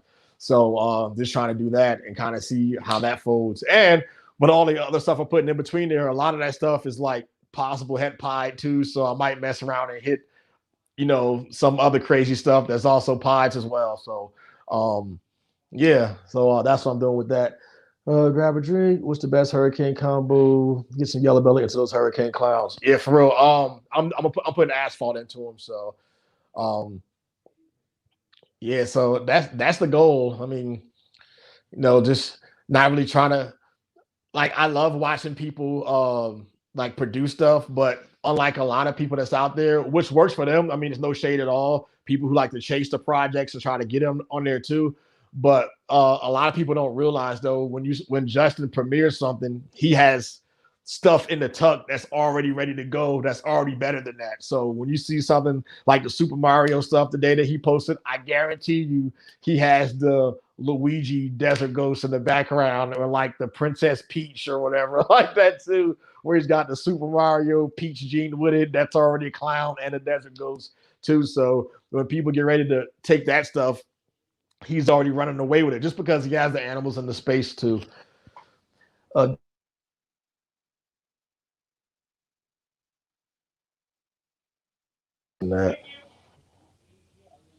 Somebody tried to call me. So, hey, make sure you can still hear me. Somebody tried to if somebody tried to emergency call me. I have my phone on not disturb, and they still We can went hear through. you. Okay, so when you have your phone on do not disturb, that people can still come in if they keep calling you over and over and over again. It like pops up. So that's some guy calling me about an MMA fight in California, and there are no MMA fights in California right now. You silly Oh shit. goose. So, like, So a lot. Well, I don't want to say a lot, but some people don't know that you're a fight promoter, yeah. which is So awesome.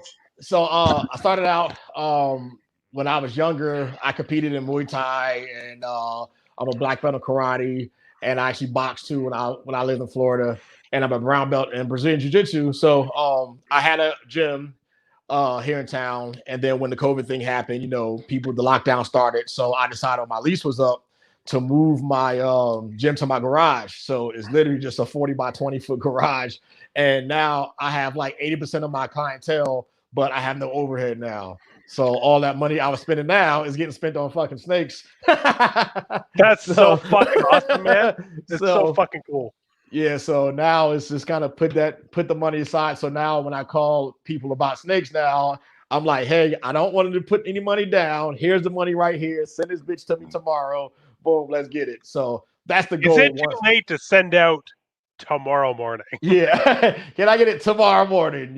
So now I can really like take care of a bunch of credit cards I have, and taking care of little small debts here and there, pay my car off early, and taking care of all that stuff, and then I can go really really crazy into these snakes and stuff too, because this is also my second time in, because I took a big break when I opened my gym in 2013. I still had snakes like here and there doing nothing, not even breeding, just like feeding, maintenance feeding every 2 weeks. Mm-hmm. And a lot of stuff I had like just off of other people's collections, just growing up and things like that. And, like then things happen to them. So Those, you and I have a lot more in common than I realized, yeah. because So, we both kind of took a break from the hobby to focus more like on yeah. career stuff, and then came back in Yep. and came back in hard as fuck. Yeah, and So especially now that I'm getting ready to retire in 3 years from my regular job.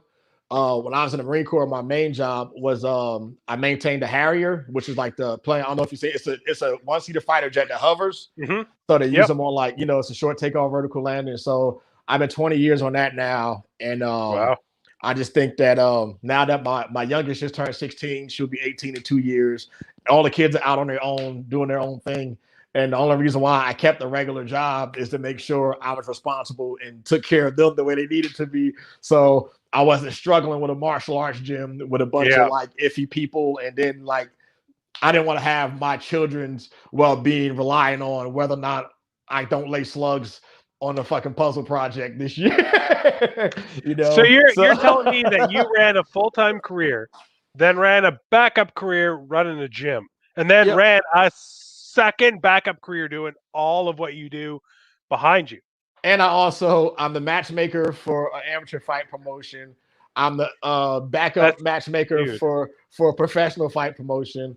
I manage 14 professional MMA fighters, And for California Cage Wars, I show up there and I rap hands and I'm the cut man for them. So yeah, that's all Jesus, the stuff man. I do. So you made sure that you were set up. If one thing didn't pan out, you were. Yep. So with all the stuff right now, with all of that said, with the COVID, only thing I'm doing now is the snakes, running my gym out of my garage, and doing that, and then the full time job too. That's a great question, man. That's a question that I cannot help with. So um Wow. That's so a fantastic question that I didn't so think the would be very asked. first Go so ahead. the very first Instagram I posted a couple years ago, I posted a snake up there. Somebody commented, "Hey man, you should just go back to breeding pit bulls and stick to what you people know how to do." Actually, Legit. No what face, the no fuck? face, no face on the profile. Some generic name, some guy with like 3, 4, 5 followers. And that's the first thing. The very first comment of the very first thing I posted on Instagram, that's what was there. Fucking people, man. Oh my god. What the Fast fuck? fast forward 3 years ago when I posted those pair of the super black pastel possible het pied, somebody posted, "Hey, they're almost as dark as you are." So yeah. Wow. What the fuck is wrong So with people? so early on, dealing with the reptiles thing. Well, I mean, it's the same thing with MMA too. Like when I first started and dealing with mixed martial arts, there wasn't a whole lot of prominent like black coaches and things like that too. It just wasn't a thing. Even like when Floyd Mayweather was going back and forth with the UFC, and he didn't make it any better either. Where he's like, "Oh, the only thing it is in MMA is a bunch of rednecks with mohawks, and then like they're fighting each other," and that's changed too over the years too. But yeah, early on, a lot of people didn't look like me, man. Everybody looked like Kevin from Nerd. Like everybody, I mean, they were just That's fair. No, yeah. tall, like early on, man. It was just tall, lanky white dudes with long hair, but those are the people that they just saw at the surface, though, because those are the people who had names. You know what I mean? But Yeah. I've been keeping reptiles since the '80s, dude. And That's sick. no one, like, I've had, like, because I'm from New Jersey, and right next to our apartment building there was just abandoned lot. So we just, every time we picked up logs, we found like red salamanders and northern brown snakes, or the DK snakes. And so I started with colubrids. I used to put up my little fanny pack. Can you imagine me with a fucking little leather fanny pack and a big old high top fade and shit? The 80s, and I would just have them like in these tanks in my room and stuff. And my mom was super supportive. Like even my grandma was like, like black people think everything is the devil, just like people. So my grandma used to be like, "Oh, you got them devil things in the house," and then she go, "Look at it. It's about to form a circle and bite his tail. It's about to invoke demons in my house. Get him out of here." Shit. Rest in peace, grandma, man. She passed this year too, man. But she was crazy. So you just always heard stuff like that, and just because like a lot of people don't realize, man, that African Americans are way more conservative than what the media thinks them to be. They're like super religious, and just like a lot of the big like people that the shit with conservative values that a lot of black people have. And then when it comes to that, man, snakes and religion just is weird. So yeah, I've had them all my life, man. And then I got picked on, man. They're like, "Man, like, what you doing with these snakes out here, brother? You a sellout, shit. Like you could be doing this, you could be doing that." And I'm just like, this. It's just been a passion of mine forever, Like there's never been a time in my life where I didn't want to own and breed snakes, and I didn't want to teach martial arts as a child. So like I've been living my dream. Like, this is all I wanted to do as a kid, and that's what I'm doing now, and I'm making money off of it. And I'm actually in the black in both of them. I'm not like struggling. I'm not behind. Like last year with 8 clutches, I made more than I did the years before that, and more Jesus than the Christ, gym. man. Yeah. So That's awesome though. yeah. That you didn't let that. I don't want to call it peer pressure, but that's essentially what it is. Yeah. Uh, sway your love for what you want to do. That's amazing. Yeah. So I mean, I've always been like that. It's a personality type, but like the best way to get me to be great at something is tell me I'm not supposed to be able to do it. That's If the you same thing I've heard. People are like, if you want to prove Chris can do something, tell him he can't. Yeah, tell them that. That's crazy. Like Yeah, if you yeah.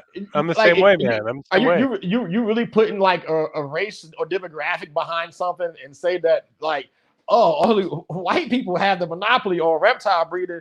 Bro, you know these things come from Africa, right? you, Shit, yeah. you're not wrong. It's, but yeah, it's Uh, and honestly too, I still especially on Facebook, I see how a lot of the like really people like, oh, you're just imagining things.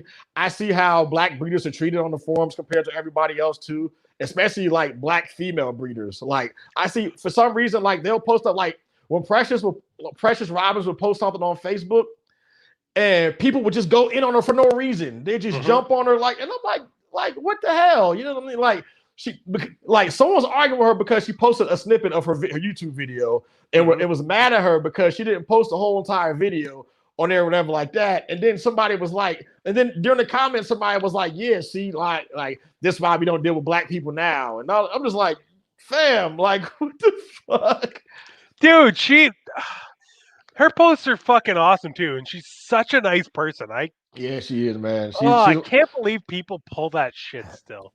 Yeah, so Fuck. and a lot of people would ask me, do I think that had a lot to do with like early on when I was producing like, big clutches for the year, they just like some like black guy that's breeding snakes, and like did that affect you in sales and stuff too? Like people would go, yeah, before I bought from you, I looked at your Facebook profile just to make sure you didn't have like guns on your page and like you didn't look like some kind of rapper or something like that. I'm like, what would they have to what like what bearing would that have on the quality of animals I'm producing though? Would that matter? You know what I Like, mean? So like fuck it. somebody saying the other day, like if I go to your YouTube, if I go to your Facebook channel and it's you with a bunch of guns, dude, I got a bunch of guns on my fucking Facebook because I build them for people. Yeah, you know what I mean? Oh yeah, I forgot about that too. I'm a licensed gunsmith. Yeah, that's my I had somebody once tell me that they didn't so buy an antelope from me because I look like a skinhead, and I was like, well, I mean, I what? am technically bald and I'm white, but uh, had you talked to me for Yeah, even 3 seconds, but I all right, whatever. yeah, man, dude. Like if you're going Fucking off, dumb dude, people. dude, reptile breeders, we're all fucking weird. It's the truth. Like we're all quirky. We're all like, dude, some of the best breeders out there, they would never ever put their face out there because they're the most introverted to themselves people. And that if they feel weird about you, they'll cut off all communications with you. And dude, there's some breeders out here that are fucking killing it in the ball pipe like that. And if they even showed their face every once in a while, did something, dude, they'd be at the very top. You know what I mean? Like, for example, Sterling Nelson. You know who Sterling Nelson is? I don't. You need to figure out you need to go find out fucking who Sterling Nelson is. And Sterling Nelson keeps to himself, but he has some of the dopest animals, and he's near me too. He's closer to me than Miguel, and I've never met the guy in person. He's like, fuck that. You ain't getting there. you know, There's some guys up here that are like that too. That have just they don't have an Instagram, they don't have a Facebook. I know them by a mm-hmm. phone number, and that's it. And they won't meet up. They'll only ship, and I Yep. only know them because of recommendations from other people. And their Yep. stuff is fucking phenomenal. Fire. Well, Sterling is the guy who I posted for my snake of the year. That was the super pastel, super gravel clown. That thing is nice. And people will Holy kill shit! and people go, how the hell can you have something with pastel in it as a snake of the year? I said, have you seen the picture yet? They was like, no. They go look at the picture, bitch. Oh, never mind. You were right. Like people are still killing me to that because it's a pastel. I'm like, who the fuck told y'all that pastel couldn't be a good gene in something? Oh Past, man, Pastel is making a comeback in Desert Ghost, man, in fucking tenfold, bro. Like anything that I produce that has Desert Ghost in it, I'll keep the pastel shit. Kiss my ass. I want it. yeah, no, we made the two pewter DGs, Yep. the cinnamon DG, and then a DG and a pastel DG. The two pewter and the cinnamon DGs were Yep. female, and then the pastel DG and the DG were males. We kept the pastel DG Yep. because of Fire, bro. how fucking phenomenal the thing looks. Like, just unreal. So we're trying to pick up some het puzzle stuff to try and prove him out because if he's Mhm. a pastel DG 100% het puzzle, that thing is stupidly good to have. But that leads me into a good question, or it's not really a question, but just a conversation piece. But I kind of got this from Wilma Rose commenting on some posts on Facebook. But do you think pastel in itself is a bad gene, or do you think it's people putting pastel into everything and then complaining about it? Well, I think it's because it's the very first step when you add things to it. That's why it can be overbred because especially when you come out with like a newer recessive that people don't have eyes on or anything else, you want to put it in all the base genes possible so people can see what it looks like. So when you start having these multi-gene things, you can kind of dissect them and pick them apart. So if I have a gene that I'm producing that I'm showing to the world, the easiest next morph to put it into is what?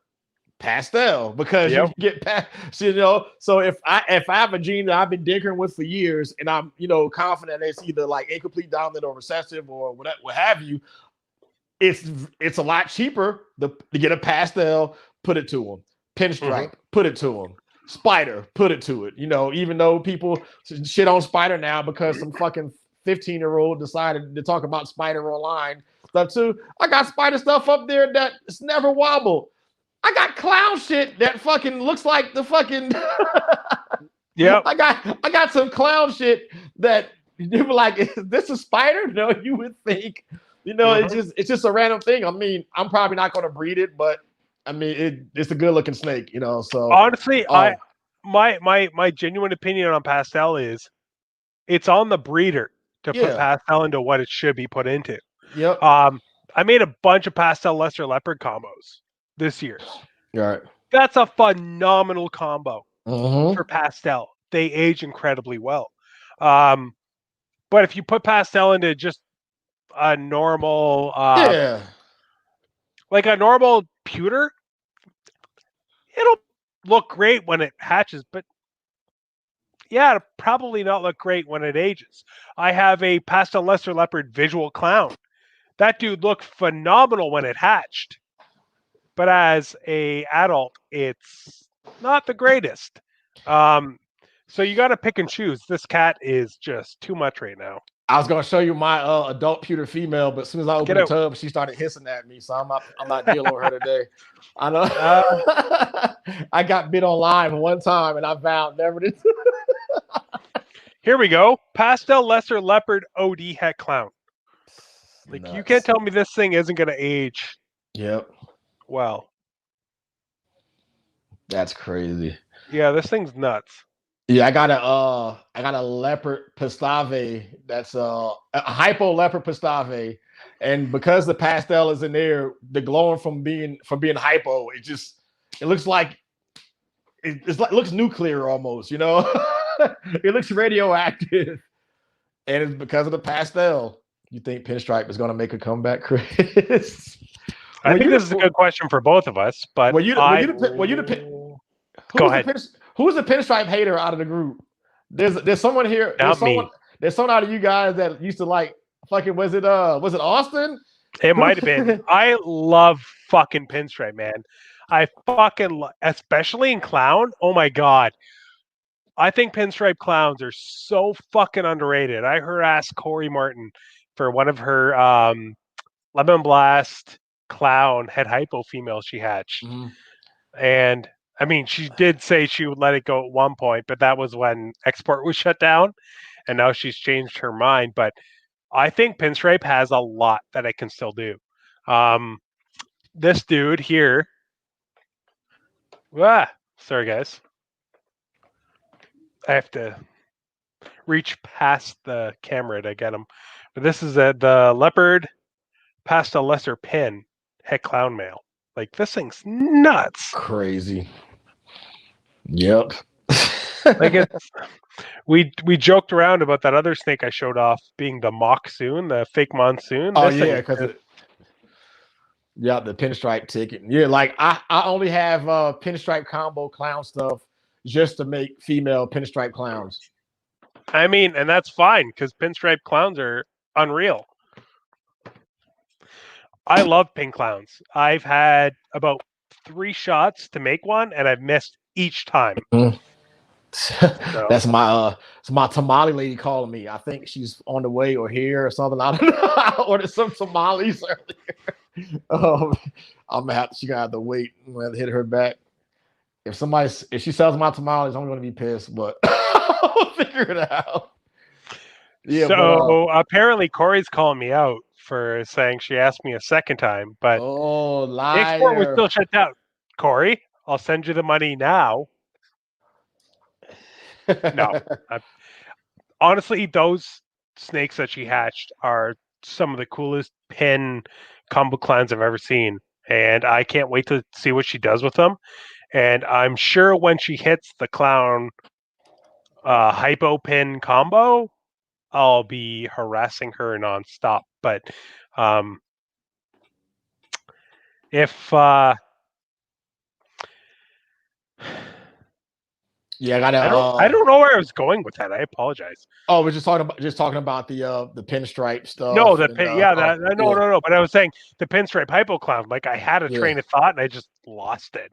It's all good. But honestly, look out for Corey Martin for that stuff because like yeah. pin hypo clown, I think is going to be unreal. I think it's going to be next level. So I'm excited about the so I got a pinstripe super blade clown female here. So oh shit, she'll go next year too, and she's going to the hurricane. So we got some hurricane blade that'd pinstripe be clowns sick. too. And that's next. So I gotta sit around for that. But she is my garbage disposal. She's like 1,000 grams, and she probably could go later on in the year too. Like whenever I have, because I don't keep leftover rats here, so I have my set of garbage disposals, which is probably why I think outside of ball pythons, I'm gonna get like a I'll probably get an indigo. You know what I mean? Miguel swears by him too. He has Yeah, that black indigo, so I I might do have that that. issue too, man. Like this week, I had like 10 rats left over, and I was like, "What the Mhm. fuck do I do with them?" And luckily, they were only like weans and smaller, so I could just feed them off to my adult hognose. And I have a blue tongue too. But if I had like a small or a medium rat that nobody would take, I'd be fucked. I'd have a new pet. Nice. Yeah, I always have like I have some of my bigger females that I don't even when I do my orders, I don't even do the numbers for because there's always something left over. So I'm minus like those 4 or 5 big females, and I'm like, oh, they'll catch something, and they've Yeah, never not. So I mean, like once if you have over 100 snakes and you get 100% of your snakes eating on feeding day, I mean, God bless you, man, because you do if you that. say you have 100 of your 100 snakes eating, Snakes, you're a liar. yeah, for real. You're But like I lying. said, You're 100% lying. It's not that you got lucky. You're a liar. Nobody but has 100 out of 100 snakes eating weekly. It doesn't happen. that reminds me of, did you hear my quip about parasites or mites and ball pythons? I said if you have more than 50 snakes, there's 3 types of I did breeders. hear that. Yep. Yeah, you have them, you had them before, or you're lying. Yeah. And you know what? I've had mites not in. I don't have any wood near me. God damn it! Knock on wood. Not since I've gotten back into the hobby. Mm, But I dealt with mites before I got out mm. last time, and oh my god, what a nightmare! Like I hope it GP, never happens again. GP said ultrasound. Yeah, no, 1,000%. Yes, especially like I'm in some projects with GP too, and it just saves it saves a lot of time with these males that you're just like not like you're not just putting them in these females. That's the follicle changes are happening. So say you got like a 10 millimeter female now, and you're trying to get her started, and then maybe a month later it's the same size. I wouldn't put a male back to her if there's no Mm-hmm. change after a month with 10 millimeter follicles. I would wait too. So it kind of takes the stress off of the male. That's why I like it. Like I've been around long enough now where I know all the other signs. I know when a female's going to go. I can palpate a little bit. Like I'm like a blue belt, purple belt when it comes to palpating. You know what I mean? Like early on, I can't feel the early like BBs, but Mm-hmm. anything past that, Like anything 12 millimeters and on, I can feel, So, And but that's important. Like if you have an ultrasound, and I've told this to Billy 1,000 times, but the ultrasound shouldn't be your only tool. right. I palpate all my females well, I shouldn't say constantly, but quite often.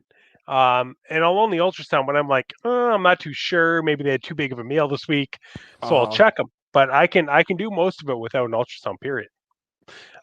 So I don't think it's necessary, but that's only if you get confident enough with Mhm. palpating, and Right. that takes a ton of time. And that only came to me because I was a broke ass motherfucker who couldn't afford an ultrasound, but now we have one. So Which one do you have? the Kikesen, the Breeder Circle The one model. from Breeder Circle? Yeah. Yeah. I've used that one at Shane's house from a small town. Did you get the Yep. extra? Did you get the foot pad with it too, so you Nope. can freeze it too? Nope. Man, bro. So when I got mine. I got like I forget the name of the brand, but it's one off Amazon. That's like $1,000 and stuff. Yeah. I'm like, Yeah. so it works great. So if you don't have the $2,500+ to spend $1,000, man. Like that thing, it works, man. Like I've I've used it. heard from a lot of people it works Yeah, as I've well as you need it to. I've run 200 animals through that thing out of all time ultrasound so far, and even just the battery by itself, just to move it around, going from one room to the other, it works great, man. And then I saw it for the first time at Gavin's from Balls to You. That's the one he Oh, uses. nice. Yeah. Oh, So the Contact, right? yep. Contact is what it's called. Yeah. Yeah. I've heard very good things.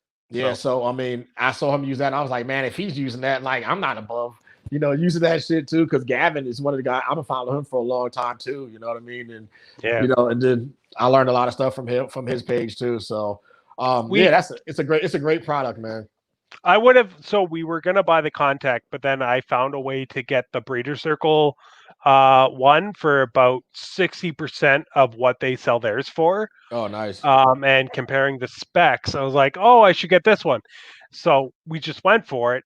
And then after I had it, I realized that for what we're doing, which is Mhm. ultrasounding snakes, which doesn't take a lot of processing power for an ultrasound, Right.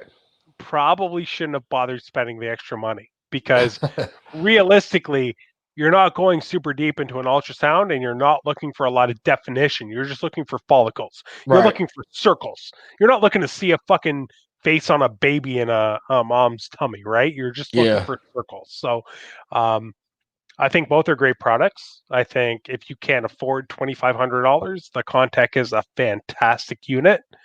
So even with that one, it's rated for like farm animals like cows and horses and things like that Yeah. too. So I have a lot of bone fragments in my arm from like just from fighting, breaking my arm too. I put it on my arm and I can see the broken bone Oh shit. pieces, the fragments in my arm too, and I'm like watching the scared. muscles I'm move scared to too. put it on myself. I'm just like, I don't even want to know what the fuck's going on. Um, What's the best trade you ever made? so mine was trade and cash, and I've already talked about it a couple times since we've been live. But so mine was the two pewter DGs plus the cinnamon DG female went to Mm. Wilma Rose. Um, he gave us some cash, and then he also gave us a yellow belly slash specter, cinnamon OD leopard, hep hide female that looks unbelievable. Like it looks like it's visual pied. Um, it's one of the nicest snakes I've ever seen. It's at Nick's. Otherwise, I'd show you now, but it's unbelievable. It's just beautiful. And every time I second guess the trade, I go Uh, back and look at a picture of that female and I go, no, we made the right call. We're good. Mhm. So that's my Yeah. answer. I can't think of any trades I've done, man. Oh, I've passed snakes off to people and just said, hey, raise it up. And then when you get stuff off, it just send me some stuff back just because I had a bunch of the same morph and hmm really needed a rack space, and vice versa too. Like people have sent me stuff and said, hey, I'm not 100% sure what the genes are in here because it may be like a low quality red stripe or yellow belly, whatever. But here's this potentially $5,000 snake. Take it home with you. And if it proves out what we think it is, just give me something off of it. Hmm. You know, so no really trades. I mean, I've had I've been screwed over a bunch of times with six snakes and fake heads. If you Same, man. Same. shoot, let me see. 2012, I got a visual male pie that's supposed to be het clown and a female double het ghost clown. The pair already ready to go. Four times I bred them, never got clowns from them. Oh shit. Yep. And then think about back then, 2012, an adult male pie, this het clown, which they run back, you know what I mean? So I spent $3,000 on the single gene pie and a normal.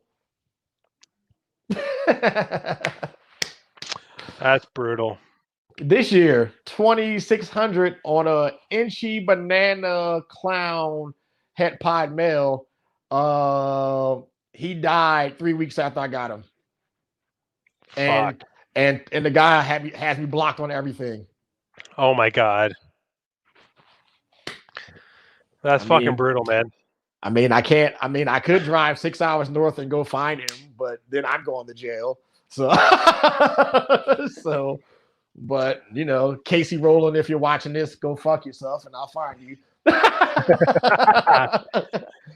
So.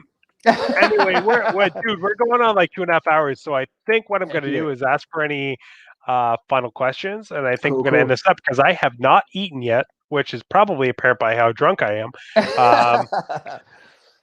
But this has been a fucking phenomenal live, and I would love to do this again. Dude, this was fun, man. I'm not even. This is great. I stopped looking at the comments a while ago, but I'm sure there's a bunch. Trades of the best. Let's go, cool. Sorry, I'm back. Flipping back and forth between lives. Who else is live right now? Who does a live on Fridays? Is it like Brian or something? Or? I'm not too sure, to be completely honest with you. I know that Brad and Zach just started their live. Connected by Creatures. I think they just started. I just got an update, but this has been phenomenal, man. Yeah, everybody in here has been. I've been seeing comments like, "I'm waiting for Antoine to follow me back." If you're still here and you're one of those people and I didn't see the comment, I'll go through all of my like my other folder too in a second once we get off. And in my regular one, just message me. I'll follow everybody back today. Fuck it, let's go. Yeah, and if there's for some reason anybody here that I'm not following on Instagram, call me a dick. Send me a message. I'll follow you. I check I'll follow everybody. I don't do that whole I don't like to follow a certain amount of people to keep my number up shit. All that stuff. You know what I mean? Like I don't believe in that. Or like, oh, I'm gonna go follow 18 people and all that shit. If you got a cool page, I'll follow you. You know what I mean? So what's your true feeling on Chris Hardwick? They're talking to you, Chris, or me? They're talking to me. Oh, I'll go first then. Well, I don't have much of an opinion because I don't follow him or subscribe to him. So I hear even before I even knew who he was, I already heard some stuff about him, and I was just gonna go watch some of his stuff to form an opinion about it. But I watched a couple of videos and I just kind of was like, oh, okay, is this the way a ball python guy is supposed to look and I'm not? Is that why? People go, yeah, this is how ball python breeders look. I'm like, oh, that's cool. But I really didn't hear about him until the issue with the umbilical cord. And then a lot of people were comparing like how they were messaging me about their animals and how I told them to deal with it. And I guess vice the way he did. And that's kind of when he blew up. So I think like him having a goof like that actually made his fucking channel blow up even more. So, which is kind of a wild thing to blow up for. But I don't, man, he's to each his own, bro. He's doing his thing. So I'll let you know now that did not blow his channel up. All it did is give him notoriety outside of his channel in terms of people like us that are probably unaware of him and are in the hobby and have a bit of a following, right? So anybody that knows even the littlest, like, I don't think I can get my fucking fingers close enough to, would know that he's a fucking joke. Oh if they man. watch any of his videos. But the problem is, there's a lot of people out there that don't know anything that watch his videos and think he's God's gift to ball pythons, right? The guy is a fucking joke, as I've said already. And watching him just slice an umbilical cord and have a baby bleed on camera was the final straw for me. And that guy can eat every fucking dick on the planet. That's crazy. Fuck him. That's all I have to say. Well, see, well, the reason why I really won't go in on him like that is because I hear the same exact things as people say about Brian Barczyk. You know what I mean? Like it's like second and first, like fourth handout to him. Well, Brian, like we never met personally, but I've talked to Brian almost since like 2008. You know, we've interacted with each other, and like I think that a lot of the backlash he was getting was unwarranted. So that's why 100%. Yep. so that's why I'll reserve my judgment until I can finally sit down and watch his videos, and then I'll come back and let you guys know how, my honest opinion of him, just from a YouTuber standpoint. You know what I mean? So that's why it's not trying to be. I'm not trying to like stay neutral and keep some relationships. I don't have any relationship with him at all. I don't. He doesn't know me. I don't know him. You know, so it's not like that at all. And I have plenty of good relationships with plenty of people in the reptile world. So you know, that's just my unbiased opinion right now. I really don't have an opinion. That's totally fair. I mean, You know, it isn't a bad thing to reserve judgment yeah, on a person, but yeah. I had seen a lot of bullshit. I have seen people post that they have gotten animals from him Right. pre their first meal.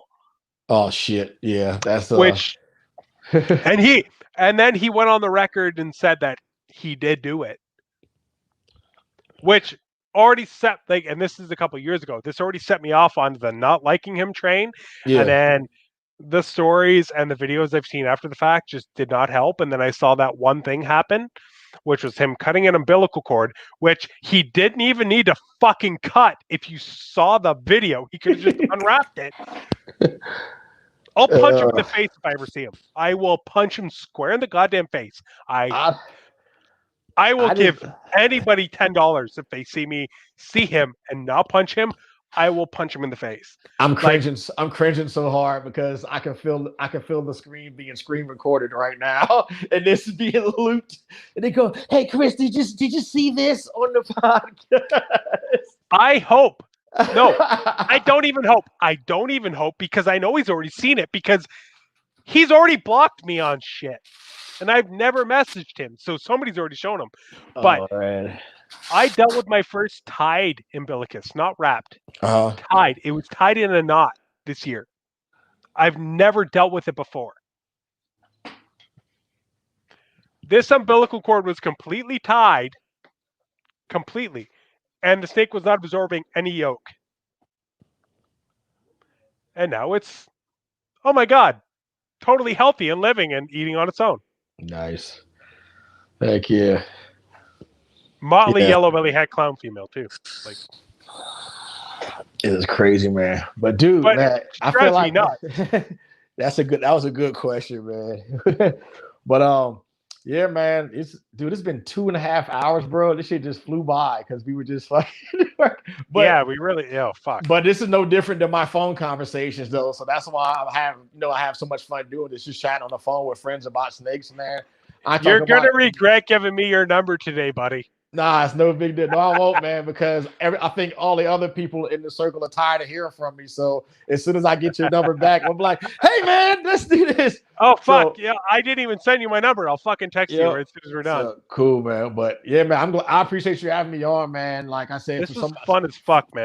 Thank you so much. Like, I know that I've known of you way longer than you known of me, but for somebody who's been following you for so long, you know what I mean? Like, it's an honor for me to be on here, man, even to be considered. You know what I mean? To me, I was like, fuck yeah, I'm gonna do it, man. What kind of bitch shit is that? Like, man, I'll have you on every week and just push everybody else. This is so fucking fun. Cool, man. I don't even care. This is great. Yeah, man. So just, thank everybody for sticking around this long, man. Thank you all. It's all the normal people that's on all the lives, man. And I appreciate all of you, man, especially the ones that subscribe to my channel. And if you're not, you're crazy. So yeah. So yeah, man, I'm just here knocking these goals down little by little. I'm having a good time doing it, man. And just, meeting all the people and interacting with so many people in the past, like almost like year, just it's just been crazy, and I freaking love it. And I'm gonna try to take it the same way I took over mixed martial arts when I moved to California. I started as a guy who didn't know anybody, but just kind of showed the fruits of his labor through hard work, So, and yeah, being a YouTuber helps, but eventually, I wanted to be the point where all of my snakes are speaking for themselves. I don't have to run my suck anymore. You see, they were like, "Hey man, did you see that shit that High Desert Python posted? It was crazy. That shit had wings and shit. It was breathing out fire." Like, so, man, you know what? Shit. It's been great having you, and you've been absolutely killing it. And I think if anybody that is watching this now or watches it in the future isn't following your Instagram, they need to go on there. So can you plug all of your socials right now, just to be safe, just so everybody knows where to find you and all your crazy stuff you're making? YouTube, subscribe. I'm at High Desert Pythons. I'm the only one on there, so it should be easy. Instagram, the same thing. I have an aggressive goal this year of breaking 10,000 followers, and I only have like 2,500 now. So I got a couple of giveaways right now. I got a full media kit up for raffle right now. It's the Canon M50 camera with the lens, microphone stand, lighting, and everything. So there's still spots in that raffle. I got a 3,000 giveaway coming up soon. I'm doing a random giveaway of the Itchy Asphalt Hemp Hide Mail for that giveaway. And then when I hit 5,000, I'm giving away the same ultrasound I was just talking about. And if you guys want to see it, go to a couple of my videos back and check that out, man. So thanks, man. I appreciate you. Everybody out there. Tomorrow at 3 p.m. my time, I'm doing a live on YouTube with Chad, the EAD King. And if you like fart and dick jokes and you don't want to hear anything about ball pythons and just two old dudes just yelling at each other through the screen, be sure to tune in. When you have Chad on tomorrow, and I'm gonna try my fucking best to watch it, just get Molly into the conversation, because I know that dude, and I'm being completely serious, because I know that dude kind of came across it in his collection, and he's got some cool stuff. So yeah, really looking forward to it, dude. Like that's going to be a fantastic. yeah. Thank you fucking so much for coming on here. This is the best possible outcome for this first episode. I think you've raised the bar about 100 times over what it should be for future future Chris, shows. So you're the fucking man, and it's high time everybody realized that shit. And that's why I fucking came on, bro. And this year, I will have Maynard James Keenan do that video for you. I don't care if I have to fucking strangle him in the video while he does it. So I'm gonna make sure, even though I don't know him that well, I'm gonna make it so he's gonna be. This shout out is gonna be for you, bro, and that's gonna be the dopest thing this fucking year. If you give me a heads up that you're sending it, I will get my wife to record my reaction to the video. Dude, I'll lose my shit. He is my hero. Good. You don't even understand. That's oh man, that's so cool. We didn't even get to talk about that this live. We'll have to do it next time. We'll do it again. I have you on mine, and we'll do it and shit too. So hey, but man, bro, let me get these tamales for the lady drives off. Hey, love you, bro. Have a good one, dude. Talk to you later, man. See you, man. Thanks everybody. Appreciate it. Peace.